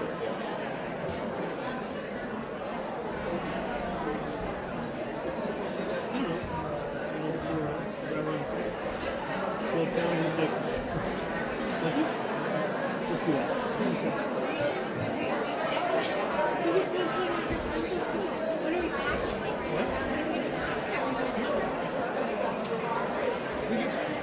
I think that we first of all, we have to get out of here as close as we can.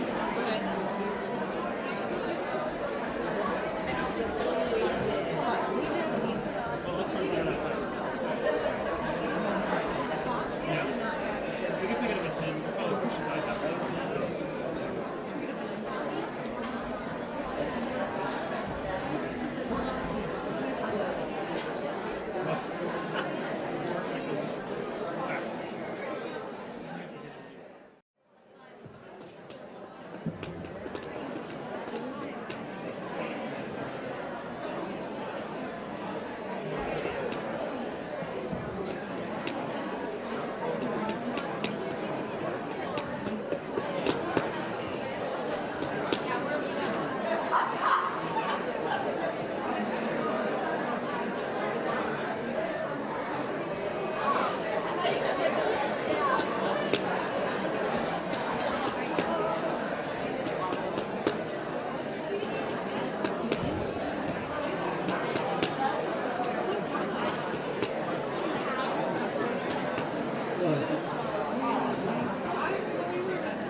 We have to go back a little bit. Yeah.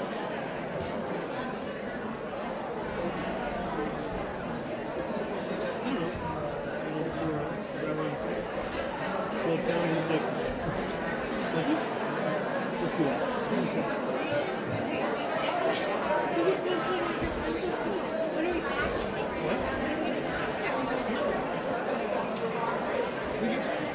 I think we are. First of all,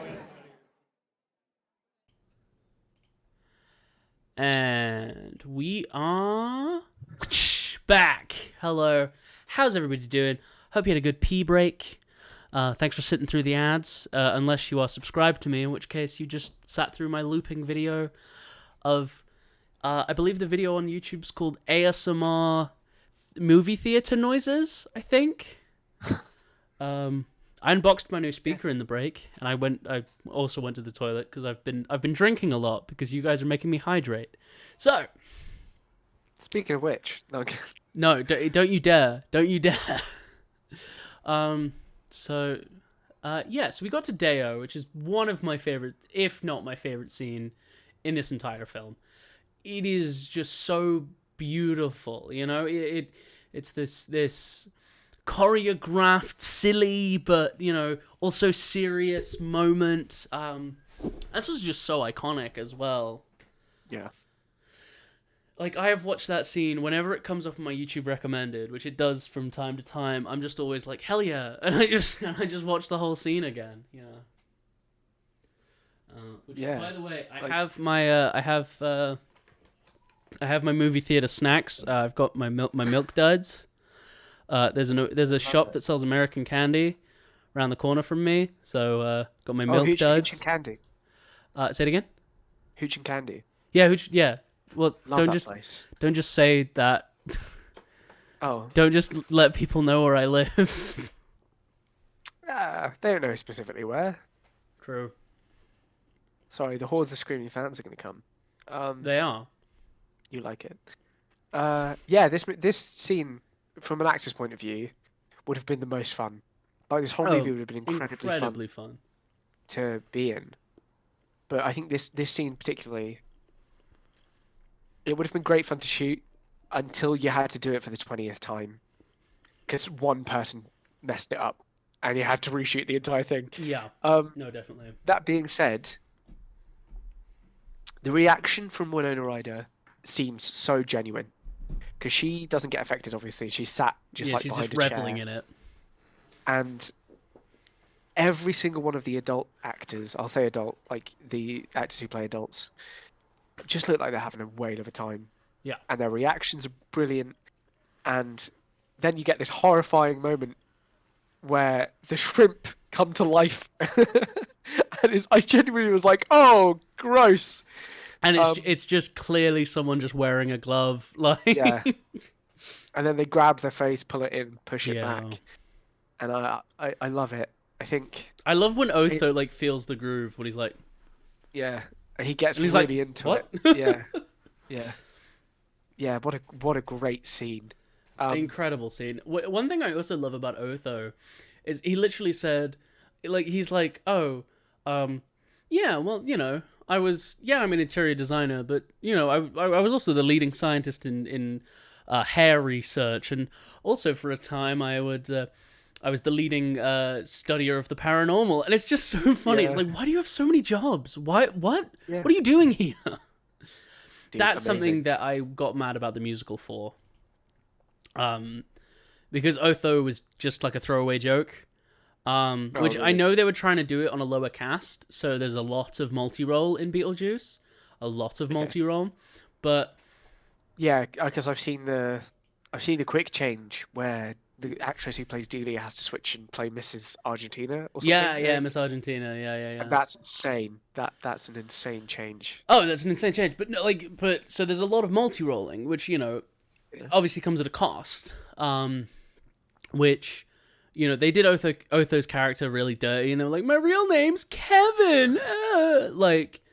It's this really stupid. I think that's my flatmate that just said that in chat. Big Donny Rob. Yeah, I'm pretty sure. I can only see I've only just seen the emojis pop up. I don't know if he said anything else. No, he hasn't said anything, but it's just put Oh, the he just emojis. chose.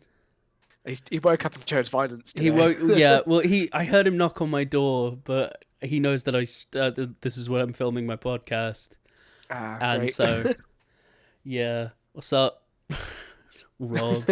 How's it going, Rob? How's it going, flatmate Rob? At least follow the channel. It's funny. He was being not very nice on one of my TikToks, like as a joke. And so I said, if you're gonna be like that, at least like the post. And then he did. Yeah, subscribe. It's free. Yeah, follow. Free. It's free. Subscribing isn't Not free. subscribe, Following follow. is free. So just lie. Subscribing is free. I promise. Don't lie. Lying is bad. But yeah. We're like opposites. I'll lie for you. That's naughty. So yeah, this Deo event ends, and they're hoping that they'll. So it's caused by Adam and Barbara, and they're hoping that that's going to cause them to Run away leave and screaming, yeah. Instead, they are fascinated by it, and they just see a business opportunity. Yeah. So it's at this point that they decide, okay, I know we were told not to, but it's time to talk to Beetlejuice. So while they're having that conversation downstairs, they find out that Lydia can talk to them, and she has this like direct line to them. Yeah. Sorry, I need to quickly plug in my laptop. It's all good. So they go upstairs and try and convince them to come out and talk and, all of this jazz. Yeah. When they realise that's not an option, they start to walk downstairs. And I skipped over this whole conversation between Beetlejuice and Adam and Barbara, which is one of the best parts of the did. I movie. was going to track back to that after you had finished talking. Yes. So but you take it away. This is one of my favorite. I think this is my favorite scene when they finally meet and he has to get dug up. Oh my goodness! Like the amount of effort that it went into.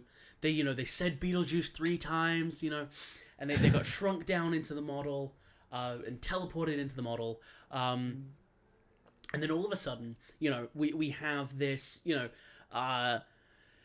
getting dug up, and it says Beetlejuice like on these little shreds of cardboard. And there's a coffin that says Beetlejuice, and he rises up.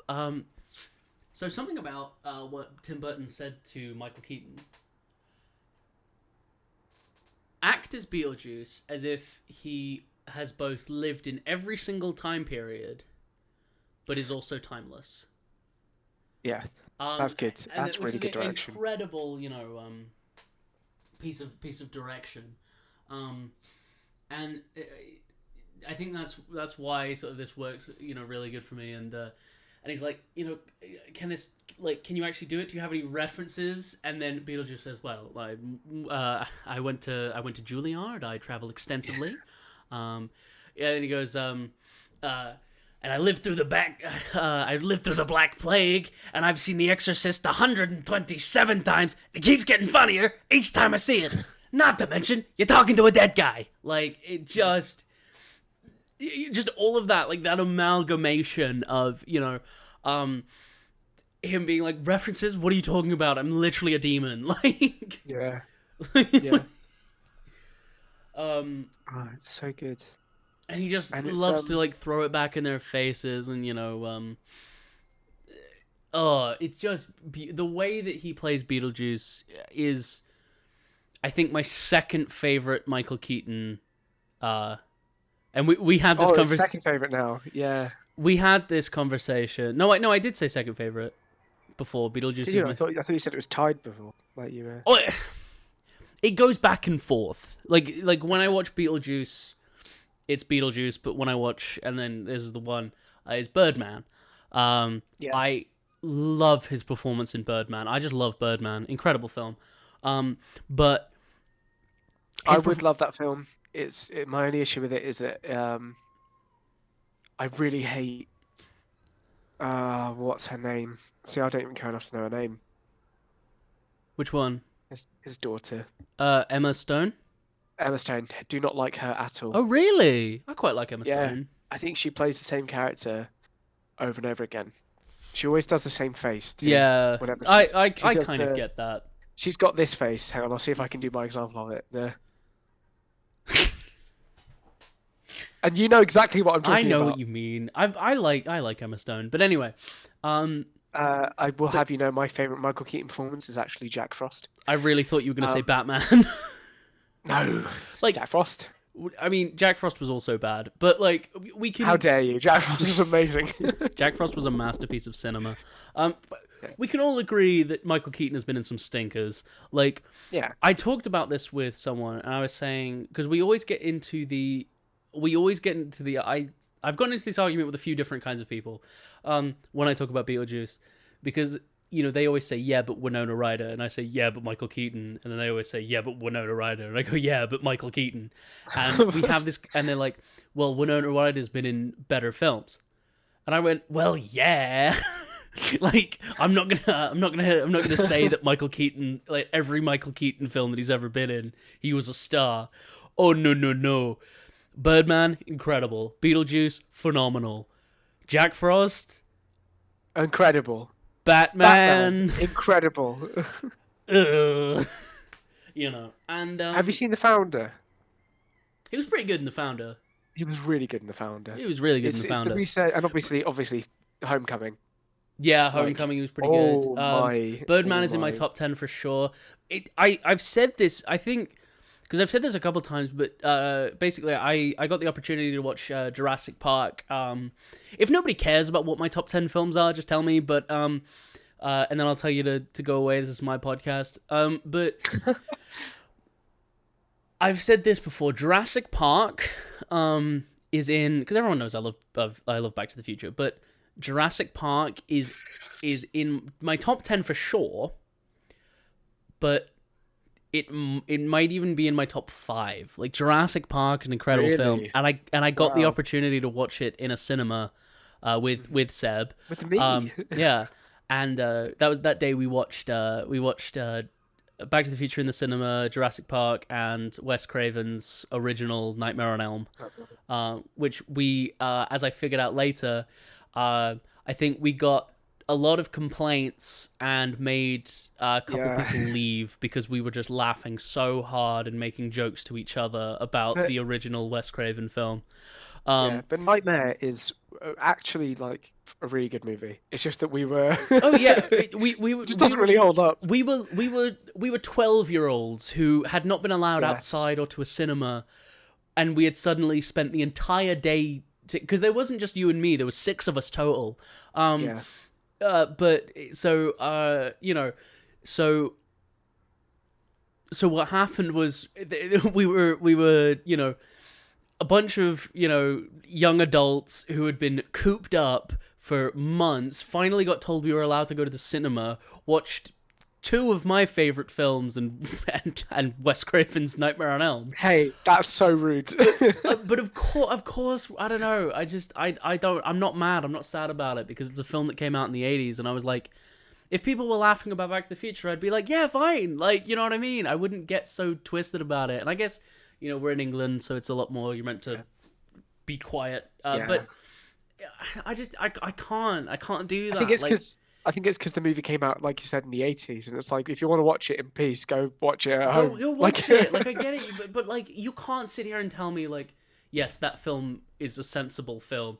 It was bad. No. It was hilarious. It was so funny. It was so funny. The scene at the end where she gets yoinked and it's just clearly a mannequin. Yeah. Hilarious. It's the alcohol. It's the classic. Oh yeah, it's the pulling vodka bottles out of absolutely nowhere. Yeah.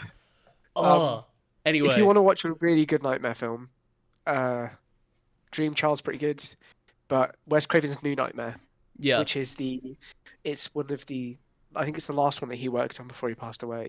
Not last film ever, last nightmare film. That movie genuinely is quite scary. Nice. Because they completely revamp everything. Oh, cool. And it's one of those ones which is like a social commentary, not social commentary, a commentary on filmmaking in general, because it's based around the actress who actually plays her. No, I remember that. And it's just a very, very well made film. Oh, definitely. But I will say, yeah. But I don't know if Birdman's in my top 10. Ooh, sorry, dropped frames. Like it went from 3,000 kilobits a second to 200, and then back up to 3,000. So I think we're good now. But It's just Twitch trips. Like it was like, oh. it literally was like, okay, no, I'm good, I'm fine. We'll discuss more about our favorite films, I think, at the end, because we'll probably have time. Yeah, but Birdman, I think yeah. Birdman might be in my top 10, top 15 guaranteed, maybe my top 10. I don't. Yeah, I've seen it. I think I need to watch it again. And also But I think was, obviously with your aversion to Emma Stone, that's also going to knock it down a few points. Yeah. But yes. Yeah. So, in that scene where we meet Beetlejuice like officially for the first time. Hey, make me scream. Okay.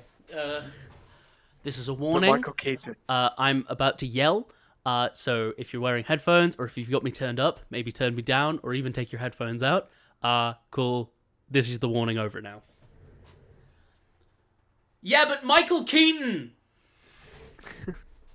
There we go. But Winona Ryder. You son of a gun. Hang on, I'll take that back. Yeah, but Emma Stone. Like, funny. And like that's something that. Sorry, just to recap. I've spoken about this a lot to other people. I really just dislike her acting, and it's nothing against her. I'm sure she's a lovely person. I don't know what it is about her, but she frustrates me. But honestly, I wish her the best. I don't want it to come across. Yeah, as well, like, no, it was the whole thing of like you can appreciate someone but not like their work. Like Yes, absolutely. It's like I've got major respect for a lot of for a lot of artists, for a lot of musicians and stuff. I don't like what they put out, but I haven't met like what Daft Punk like did in music for 30 years, and obviously they recently broke up. Like I love Daft Punk, but I've just got immense respect for them. It's the way she moves her mouth. It's like an inverted Keira Knightley. It is. It's the way it's because she does this such annoying thing. It's like I'll do the face again. It's the squint of the eyes and like the puffy like mouth move where it's like yeah. Damn you, because that's so true. Yeah, well, anytime you see her now, she'll do that. Yeah, no, I know. But anyway. Yeah.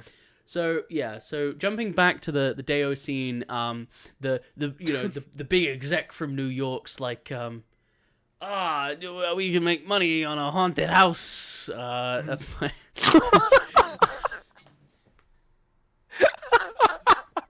Amazing. Whenever I need to do a sleazy businessman, I have to bail for a customer call. Bye. Thank no you worries. for watching.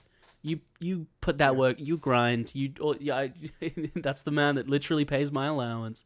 Aww. He pays rent for the bowling alley. He does. He's our funny. manager. Wait, so if you join the Discord, like I said, every film that we watch, we're gonna watch on Saturdays, 10 p.m. English time in the Discord.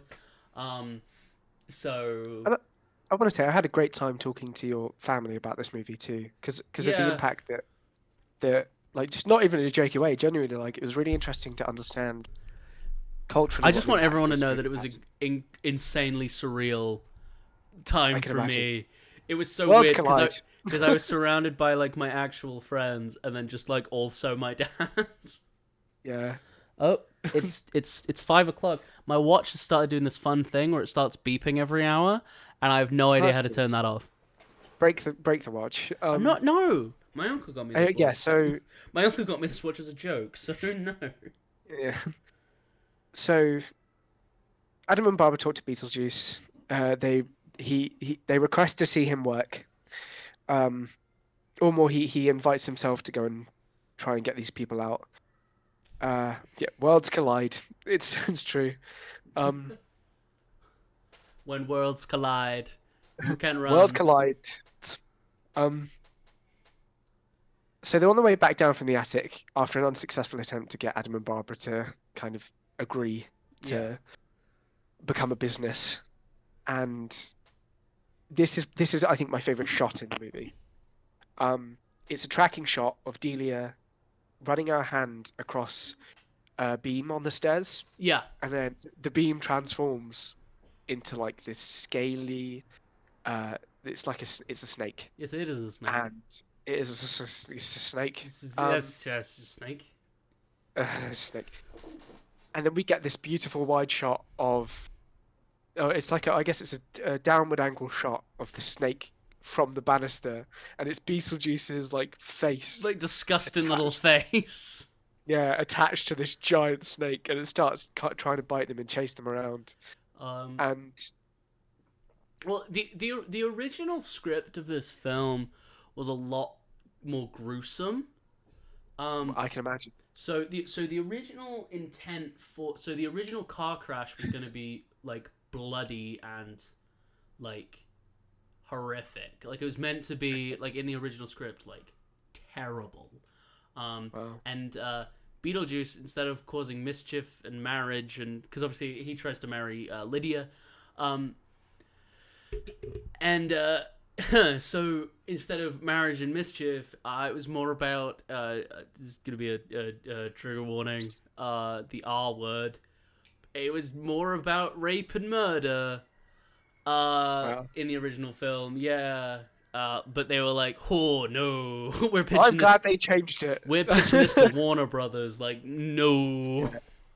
Yeah. So they I'm very changed glad they it, changed and it. you know, and I think for the better, because instead of being like this weird, like, indie film that's, you know, that was like revered at the time, it is instead, you know, what it is now, you know, which obviously I'm grateful for, and I just don't really like that even in film. I don't think it's artistic. I don't think it's I don't like it.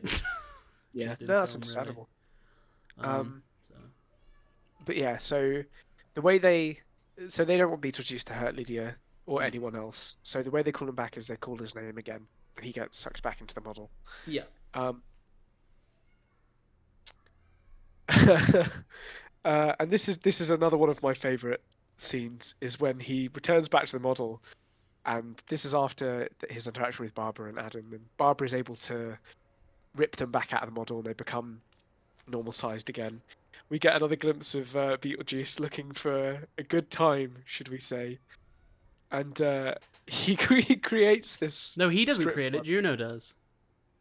The strip club. Yeah, Juno creates it. Does she? It's a 'Cause I line know in he the film. says. Juno makes Oh, it. because I know that they say, Barbara's like, "Why did you make that?" And Adam's like, "I didn't. It wasn't Yeah, me." I didn't build that. So, Yeah. well, because the original intent, because obviously Beetlejuice, you know, tries to get married to Lydia. Just like he says, and in the musical, it's joked about like it's a green card thing, like it's strictly business, like and that's just so Beetlejuice can be free. Yeah. He has to get married, but in the original script, he was attracted to her, which obviously is an issue because she's underage. You know, and so because of that, And she's not really into creepy old guys. I get it because it's from the musical. Shut up. Oh. But so because of that, there's obviously still hints of it through the film. Like this moment specifically, like you said, it was after meeting Lydia that Yes. Juno had to create this what she calls whorehouse, just to tame him so he doesn't go out trying to be inappropriate with Lydia.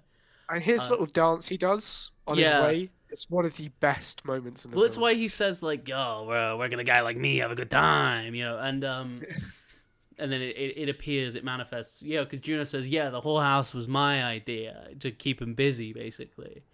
Yeah. And then obviously in this is where we meet all of the soccer players, football or the American players. football players.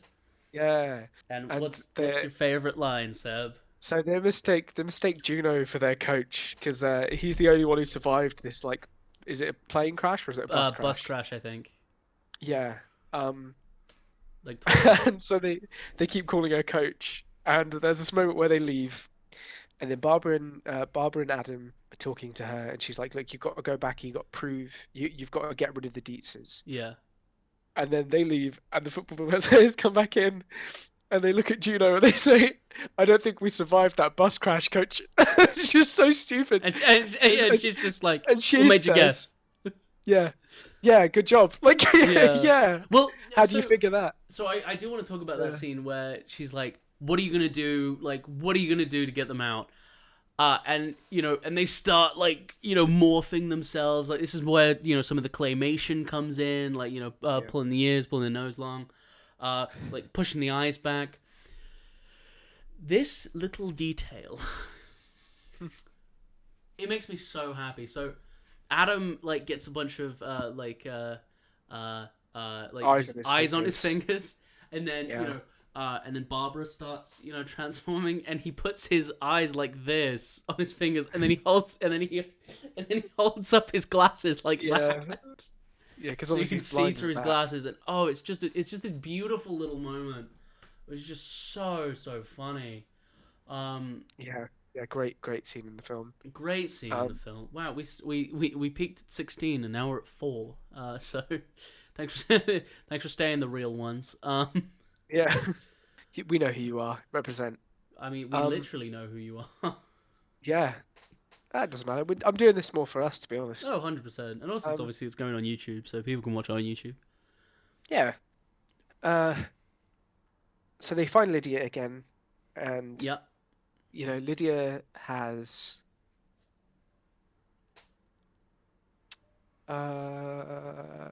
Lydia's at this point has talked to Beetlejuice again, I think. And he says, oh, I can. Oh, he makes her a promise, and it's not to get rid of her family; it's something else. Because he lied to Lydia, saying that that they were like trapped in the netherworld. Oh, and he could go get them. That's the one. Yeah. And he could save them. Yes. But they catch her just in time. Because she says Beetlejuice, Beetlejuice. Oh, and they play charades. Fantastic moment in the film. Also a plot hole. Yeah. Why didn't he just tell her his name? I don't know. Is it never brought up why he can't? Well, he says like, I tell you my name, and then you tell all your friends, and then suddenly I have to, turn up to malls and do autographs, book signings, stuff like that. But then playing charades, she figures out his name, so he knows. Like, why? Well, I think, again, in my headcanon, obviously Juno talks about him, and when she's talking about him, she mentions, I think the way you summon him is by saying his name 3 times, because she doesn't know. I think she says they say that summoning him, you have to say his name 3 times. Which means that I just imagined either it's like a curse that's been put on him so that he can't say his own name, or tell you his name, so you have to guess it yourself. Well, fun fact, so Beetlejuice, the name Beetlejuice, or the way it's spelled originally, like Betelgeuse, Betelgeuse is actually named after a constellation. Oh. Which is in the Orion. Rumpelstiltskin, yeah, exactly. we got a real Rumpelstiltskin situation. He's cursed. Apparently he's cursed. Oh, he is cursed. Okay. Which is why his name is not spelt phonetically. Right, because then you can't pronounce it. Yes, so he can't say it to you either. Clever, very clever. So yeah, she's almost saying his name, and they catch her and like, no, he's lying. She figures it out though, which is what I like. Because she says, "You're the one who caused all of this. You're the one who did all of that," and he's like, "No, I'm not. Say my name." Yeah. Because all you got to do is say my name. I don't know your name. Well, I can't say it. Name. Let's play charades. So she figures it out, and they catch her in time. And I was going to say something else, and my brain completely collapsed. So, not Emma. I don't know why I said Emma. You're thinking of Emma Stone now. I am now. I can't get her. Oh god, she's so annoying. Adam and Barbara obviously come back into the living world with these messed up faces. Yeah. This first was just so Lydia. funny. And she starts screaming. They fix they fix themselves, except Adam. Adam still has his really long Struggles. nose. Yeah. Yeah, so he pushes it back in. And then Charles is on the phone to his boss, and he invites him down because they've got this big new tourist attraction available. They're going to turn the town into a tourist trap. They're going to make it a supernatural town, and we'll get loads of people. You've mixed it up a bit. Well, because So- he's on the he's on the phone earlier, So isn't he? yeah, when they try he's and on the scare phone him. way earlier saying, you know, it's great land value. We'll start a gated community here. You know, a bunch of rich people are gonna want to buy here, like to do what I did. You know, have a home away from home. And so they're like, well, and so he's like, okay, I'll come down just for to be polite, Yeah. basically. Because he was like, "You've made me money before in the past." Yeah. Like, Well, he even says when he hangs up the phone, he goes, "What a putz." yeah. Fun fact about: do you know how the all of the people got their names? All the characters. How? Oh no! All right, everyone. There's another warning. I'm gonna scream it differently this time. This is your warning that I'm about to scream. So, I take your headphones off. Turn me down. Turn your volume down. I'm a stupid little boy. Yeah, you are. Yeah, all right. Yeah, you are. Do you know how they got their names? No, I have to get their names. They literally just did it alphabetically. A. Oh, Adam. that's really clever. A. Adam. B. Barbara. C. Charles. D. Delia. Yeah. They that's literally really smart. just did it phonetically. Alphabetically, rather. That's really, really smart. I didn't even notice that.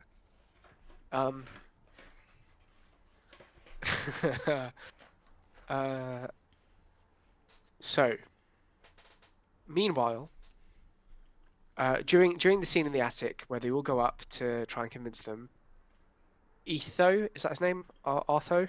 Otho. Otho steals the handbook.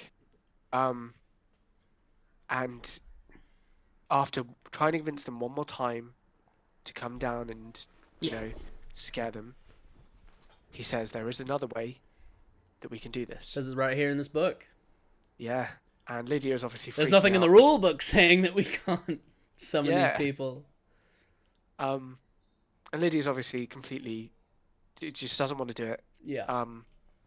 But they go along with it anyway. They need something personal from the family, though. The people Yeah, who try they to need summon something need personal, which they find, which Lydia says, "Oh, you'll have to go to Goodwill because obviously everything Yeah. just got donated to Goodwill, which is a thrift store or a second-hand shop, like kind of like a charity shop." Except Except they saw that the wedding clothes that's of as well. of the Maitlands were still in the closet. And so they get this beautiful bride gown and Adam's suit from the wedding. And Adam's and they tux, place them yeah. down. And they start this kind of seance ritual. And I think they're talking to Beetlejuice, aren't they? Like, Lydia's upstairs. 'Cause So, Lydia's talking to... well, just a little bit of backstory. Earlier we find out there's a room where that's dying for the dead is when ghosts get exorcised. And it's just them, like these horrible, like, ooh, like thin, like decrepit It's looking old terrifying, by the way. ghosts. So that's what happens to exorcised ghosts. It's death for the dead. So they're getting summoned in this book, or what they assume to be getting summoned. Barbara and Adam, I don't think they're talking to Beetlejuice. They're just upstairs in the attic, talking like, we need to go talk to them, like, we need to say that, they can still live here as long as they aren't, as long as, let's go let them stay here for Lydia's sake. Because, this is what I was talking about earlier, where you kind of get the subtext of that conversation that happened earlier. Oh, 100%. 100%. yeah, Barbara and Lydia act very much like mother-daughter, and so Adam, Yeah. like, you know, And father and Adam too. daughter. Like, you know, it's the child that they unfortunately, you know, didn't get to have together. Um, Yeah, and so in you life, get the so in payoff from death, that. they, you know, they have this sort of pseudo daughter. Yeah, and it's this beautiful line that Barbara says where she's like, I love that little girl. Like, you know, I Yeah. want her to stay.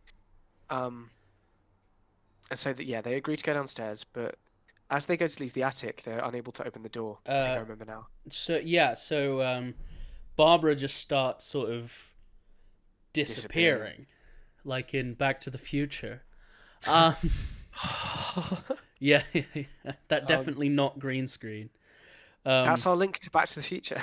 That's our link to Back to the Future. um, Yeah, we have no link from this film to Roadhouse, I don't think. I think I can think of one. Go on then. Let me. You keep talking, and I'll Okay, try I'll and keep think of talking. one. So Barbara Uh, disappears. So Adam's like, "Oh God, I need to go find Barbara." So he goes to grab the door handle. Notices that his hand is disappearing. And you know, all of a sudden, Barbara and Adam are appearing, but all like crackly, and you know, they start dying, and something that's beautiful said is that Lydia goes, you're killing them, or you're hurting them," and the boss is like, "They're already dead. They don't feel a thing." And they'll which we come to find out is not true. He's not summoning them. He's performing an exorcism without his knowledge. So what happens is Lydia runs upstairs and I've is got like, one.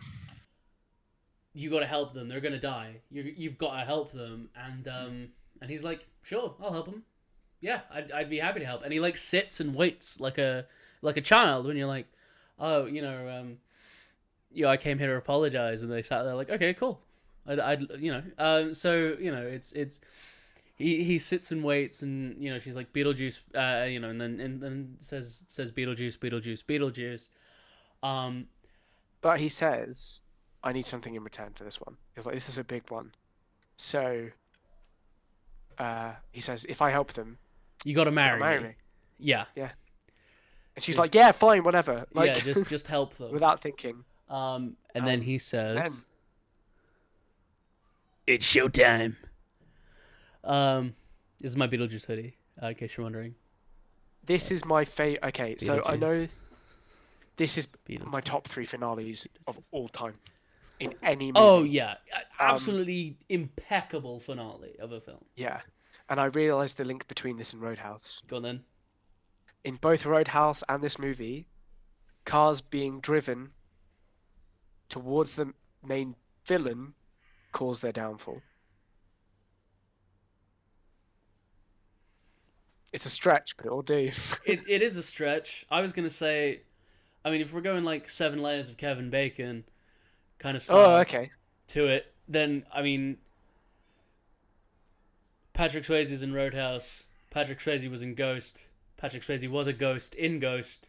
Oh no. Adam and Barbara are ghosts. So if we're going 7 Oh, layers, if it's that easy, okay. Yeah, we could do that. That works. But yeah, anyway, so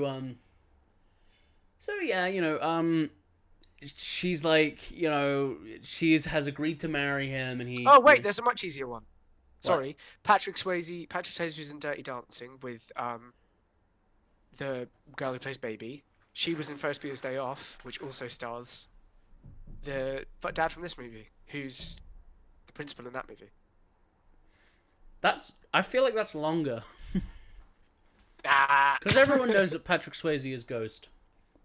Yeah, everyone knows Patrick Swayze is a ghost, but this was like, yeah, both anything. There are lots of links to Roadhouse. We're Roadhouse. all right. So But what's the links from this to Roadhouse 2? we're gonna find out.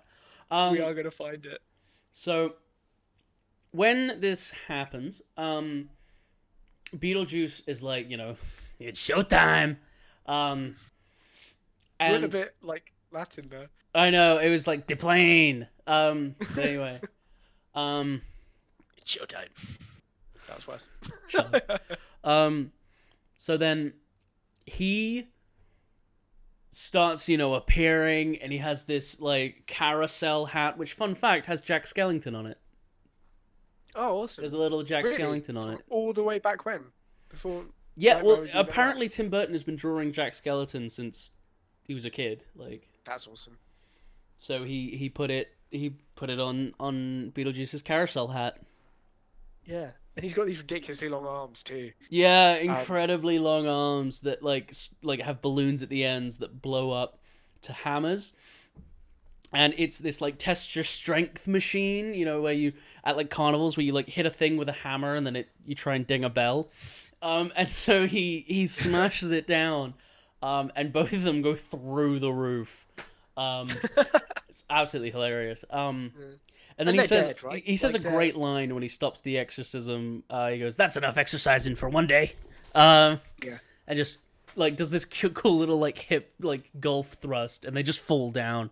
And it's wonderful, and the whole marriage he sequence. says something like they've had enough exercise for today. Say again? Doesn't he say like, oh, they're looking a bit tired? I think they've had enough exercise. Yeah, no, that's what I said. That's enough exercise for today. What? You frozen, or you're pretending to freeze? Stop pretending to freeze. No, I'm not. Stop doing a freeze frame. The credits aren't gonna roll. They would if I waited here long enough. We're not frozen. We're just being short name for Richard. Anyway. Anyway. So he does this little like hip thrust movement, like a golf swing, and they fall down. And then I want to talk about the magic sequence. No, the marriage sequence. Yeah. She shows up in a red dress, which apparently, according to Le Google, I'm not sure its actual validity, but apparently there's a nursery rhyme. Because obviously Lydia is wearing a red dress as opposed to a white one, which is, obviously traditional. And apparently it's because of, like, there's a nursery rhyme, or there's an old rhyme about wedding dress colors, and at the end it says, married in red, better off dead. And obviously she's marrying Beetlejuice, who is dead. So... Well, because wedding dresses never used to be just white. That was a tradition that's relatively quite recent. Well, yeah. Well, that got started from the white clothing, like, obviously is meant to represent purity, or like we've been told that it represents purity, and like, creepily being like, oh, if you don't wear white, that means you're not a virgin, and that's not true. Thanks, Dad. People couldn't afford white clothing because it was, very easy to get dirty, so they'd wear tan clothing because white was like the hardest material to get a hold of, so it was just a show of that you were rich to wear a white wedding dress, and it's just a show of wealth, and because of that everyone wanted to do it because they wanted to be like, well, I want to show that I'm wealthy, and so it just became a tradition. So you're welcome. I watch Adam Ruins Everything too. I have a theory that Beetlejuice is actually a good guy. Not like a good guy, but he like could have married Lydia straight up. Yeah, he could have married Lydia straight up. He didn't need. But to he go kept through the whole stalling. thing. Yeah, which gave Adam and Barbara the confidence they needed to overcome their mild-manneredness and kind of become the people that they needed to be to survive in the afterworld.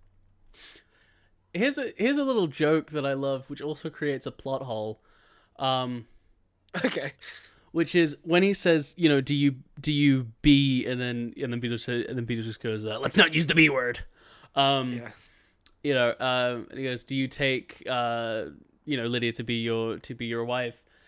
And then he like skirts off to the side. He goes, oh well, I don't know, because I said it, if I was going to do it, I was going to do it one time and never again. But later, when he pulls out the ring, it's got a finger still in it, and he goes, oh, I tell you, she means nothing to me. So he has been married before. I know it was just... to me, I just think it was someone's finger that he cut off, and it was just like another side gag. Maybe. But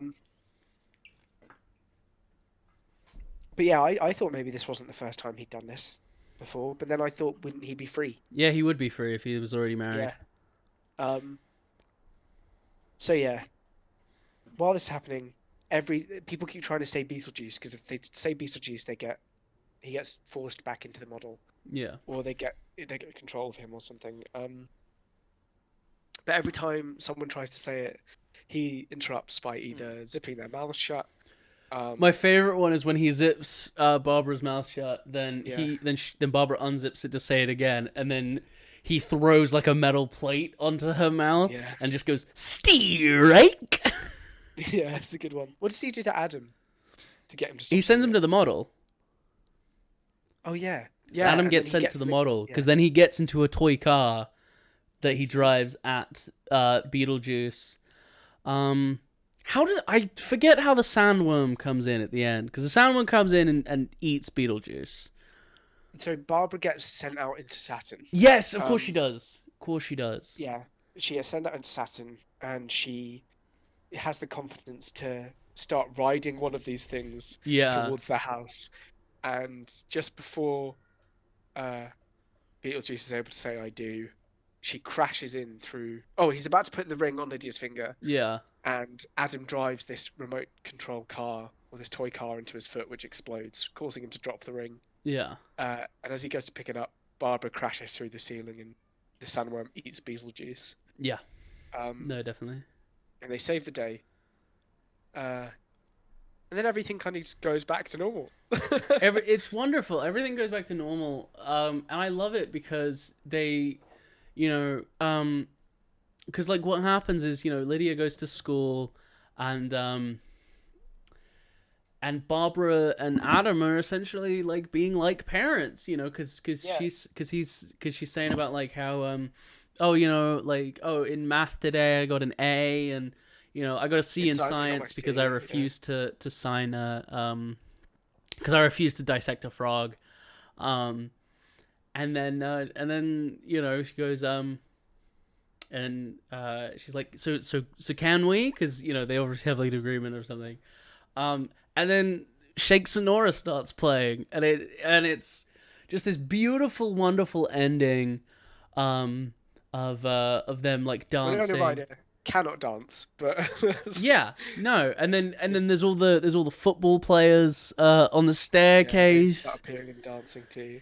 It is And just then you get this great moment where Delia turns around to Charles, who's sat in his chair reading his paper, and she's making art. And he's reading a handbook for living with the recently deceased. Amazing. And he I says didn't even out pick up on loud, that. "This is my last time." He says, "These things read like stereo instructions." Yeah.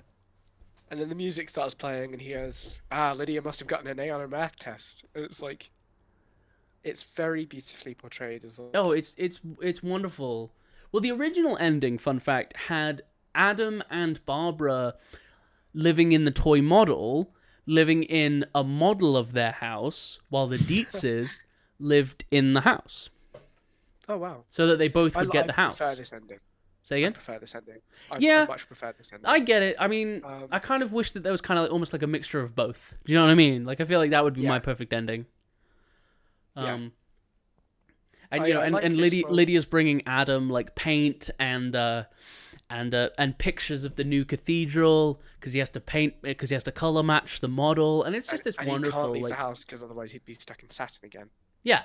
So it's just this beautiful like symbiotic relationship that they have. Yeah. And just- I don't know why, but I picked up on it that Adam and Barbara, not just like metaphorically, they do adopt her. Like we're showing throughout that her real parents are quite neglectful. Well, yeah, because we have no idea. Because obviously, I know in the musical they made it that Lydia's mom had passed away. Yeah.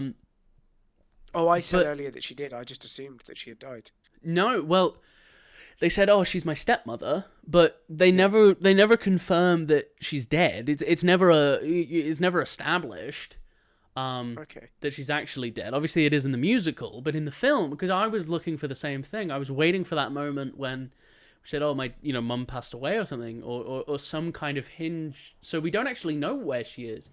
She could have died. Yes, that is an option. Or she could have, they could just not be together anymore. It's Okay, in the animated series, it's confirmed that she is dead. But in the animated series, it's a spin-off, and in the animated series, the parents aren't there at all, as well as Beetlejuice is now it's non-canon from the film, is what I'm saying, because it's completely written from the ground up. It's not just like the same universe, so it's actually different. In the comic, or not in the comic, in the animated series. Another thing, apparently, is that the Deets actually moved back to New York and leave Lydia to be raised by the Maitlands. Yeah, that's in the original script. Wow, and apparently it was supposed to end with Lydia dying in a fire. Yeah, like I said, this film was originally meant to be terrible. Wow. Yeah, or it meant to have Crazy a scary ending. Well, I mean, obviously Beetlejuice, incredible film. If you haven't seen it, I highly recommend it. I think it got took off Netflix. I don't know if it's still on Netflix. I just had a DVD of it. I don't think it is. I don't think it is on Netflix anymore. Yeah, no, it was there for a short time, but anyway, I think it got taken off. But if you get the opportunity, just honestly watch this film. It is so wonderful. How many bowling pins do you give it out of 10? Pins out of 10. Pins out of 10. Well, obviously, there's the nostalgia, and it's in my top 10 films. I want to say you gave Okay, so what did you give Roadhouse? I gave Roadhouse a 7 for being my favorite. Oh, wait, no, well, all right. So I gave it a 10 out of 10 for my favorite, for it being my favorite bad film. And then you gave it a 7 out of 10 overall. No, and then if I'm looking objectively, I gave it a 4. Oh, yes. So yeah, I put the two scores together and made it a 7. Because, like, if I'm just, like, because it's a terrible film, but I'll watch it a million times. Like, you know what I mean? I'd give Beetlejuice a strike. I can't find a fault in this movie. I would give it a 9. I've got issues with it. What? Ooh. I've got things that I would change. Okay. Well, first of all, I'd have Beetlejuice just be in it more. I think my main problem with the film is it's too short. I mean, obviously, budgets were a problem, and also, okay, back in the day anyway, films were just shorter. Films were usually just an hour and a half, because obviously now we've become, accustomed to 2.5 plus, hour films. That when we see an hour and a half film, we're like, oh, this one's really short. Like, you know what I mean? Which is also, I find that funny. This is kind of tangenting off away from that. But yeah, so I think I'd give it a 9. But kind of tangenting off that a little bit, it's always said that our attention spans are shorter. Like we can't have as long of cuts. Like we like. Because, like, I think in the 1960s, the average length of a shot was 6.4 seconds, and now it's 2.3. So so it changes a lot quicker, which is like, they've got shorter attention spans. But we're watching films that are triple the viewing time. Yeah. Do you know what I mean? It's like, fair enough, there are more cuts, but we're watching films that are 2.5, 3 hours. And yeah. So I don't know if I agree with the whole attention span thing. My phone's dying. Good for you. We'll wrap it up pretty quickly. But just in other movie news, I haven't really heard much, because this little section of like just talking about things in movies, it's just an excuse for me to talk about films that I like and things I've discovered, and to maybe learn new things. Can we give half pins? No. 8.5. Wrong. Is it 9 or is it 8? You choose. Strike. Great movie. But anyway, I just want to say as well. So if you wanna, I'll hang around in Twitch chat. If anyone who donated or is a subscriber wants to tell me their film, or either message me privately. Don't say it in Twitch chat. The best way to do it is there's an Edgy Boi Picture Show channel on the Discord. So okay. Is there one for regular and one for paid for?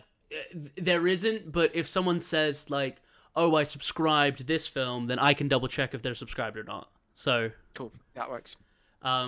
So yeah, so if Um, because Moberry, because Nige said Gross Point Blank, which is a great film.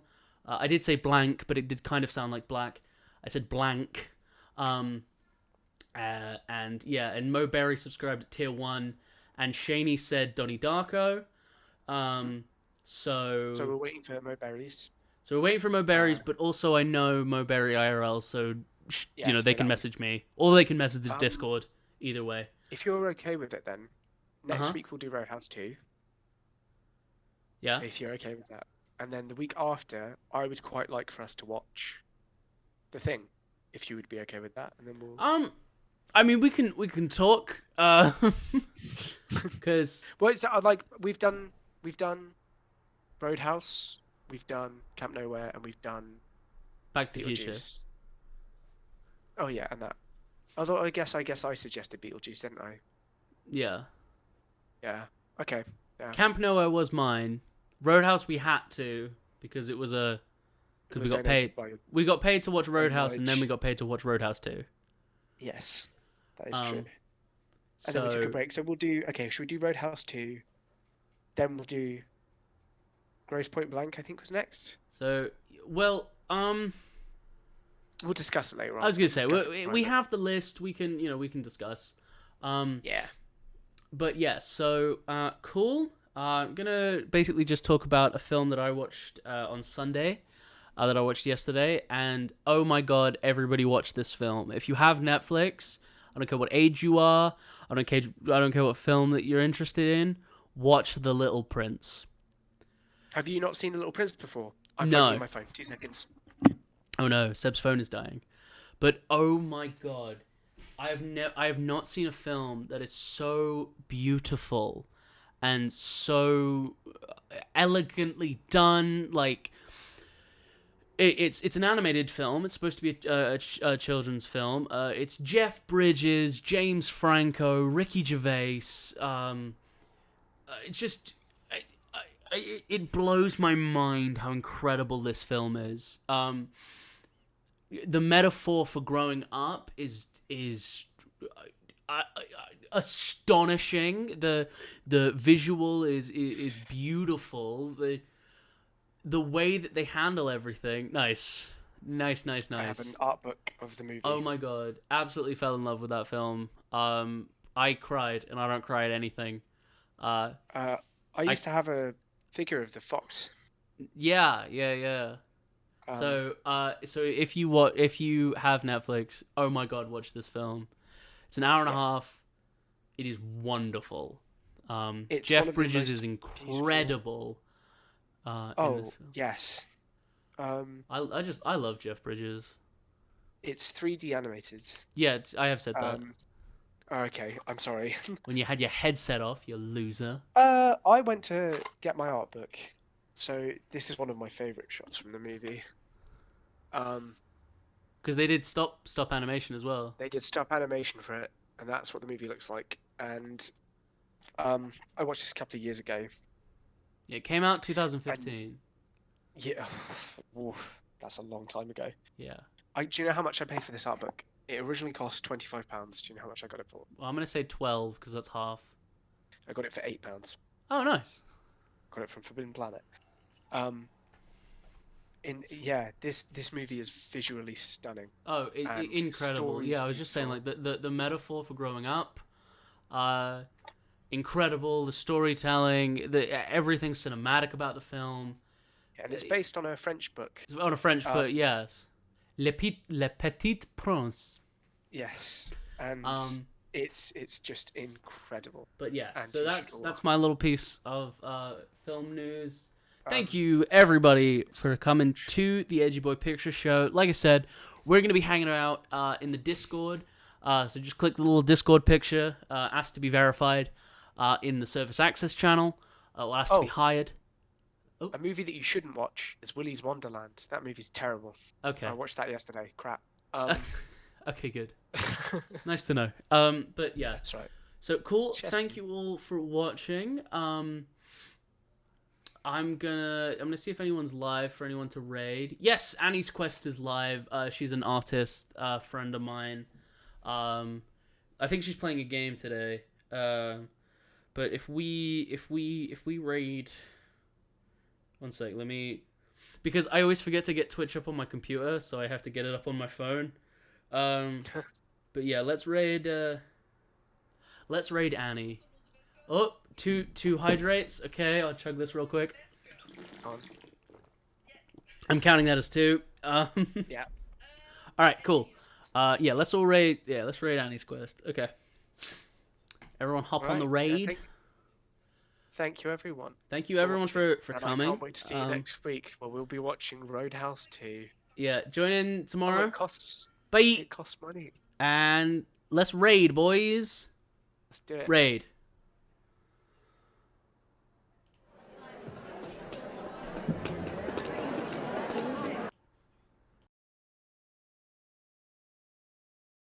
Awesome. That's good. It's fun.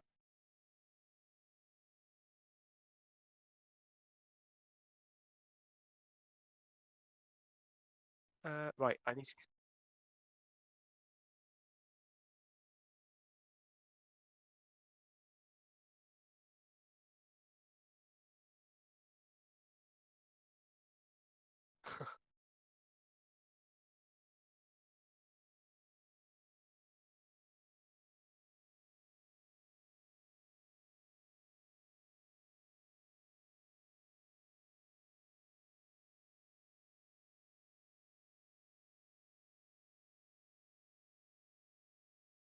Are we using Roll20 tonight?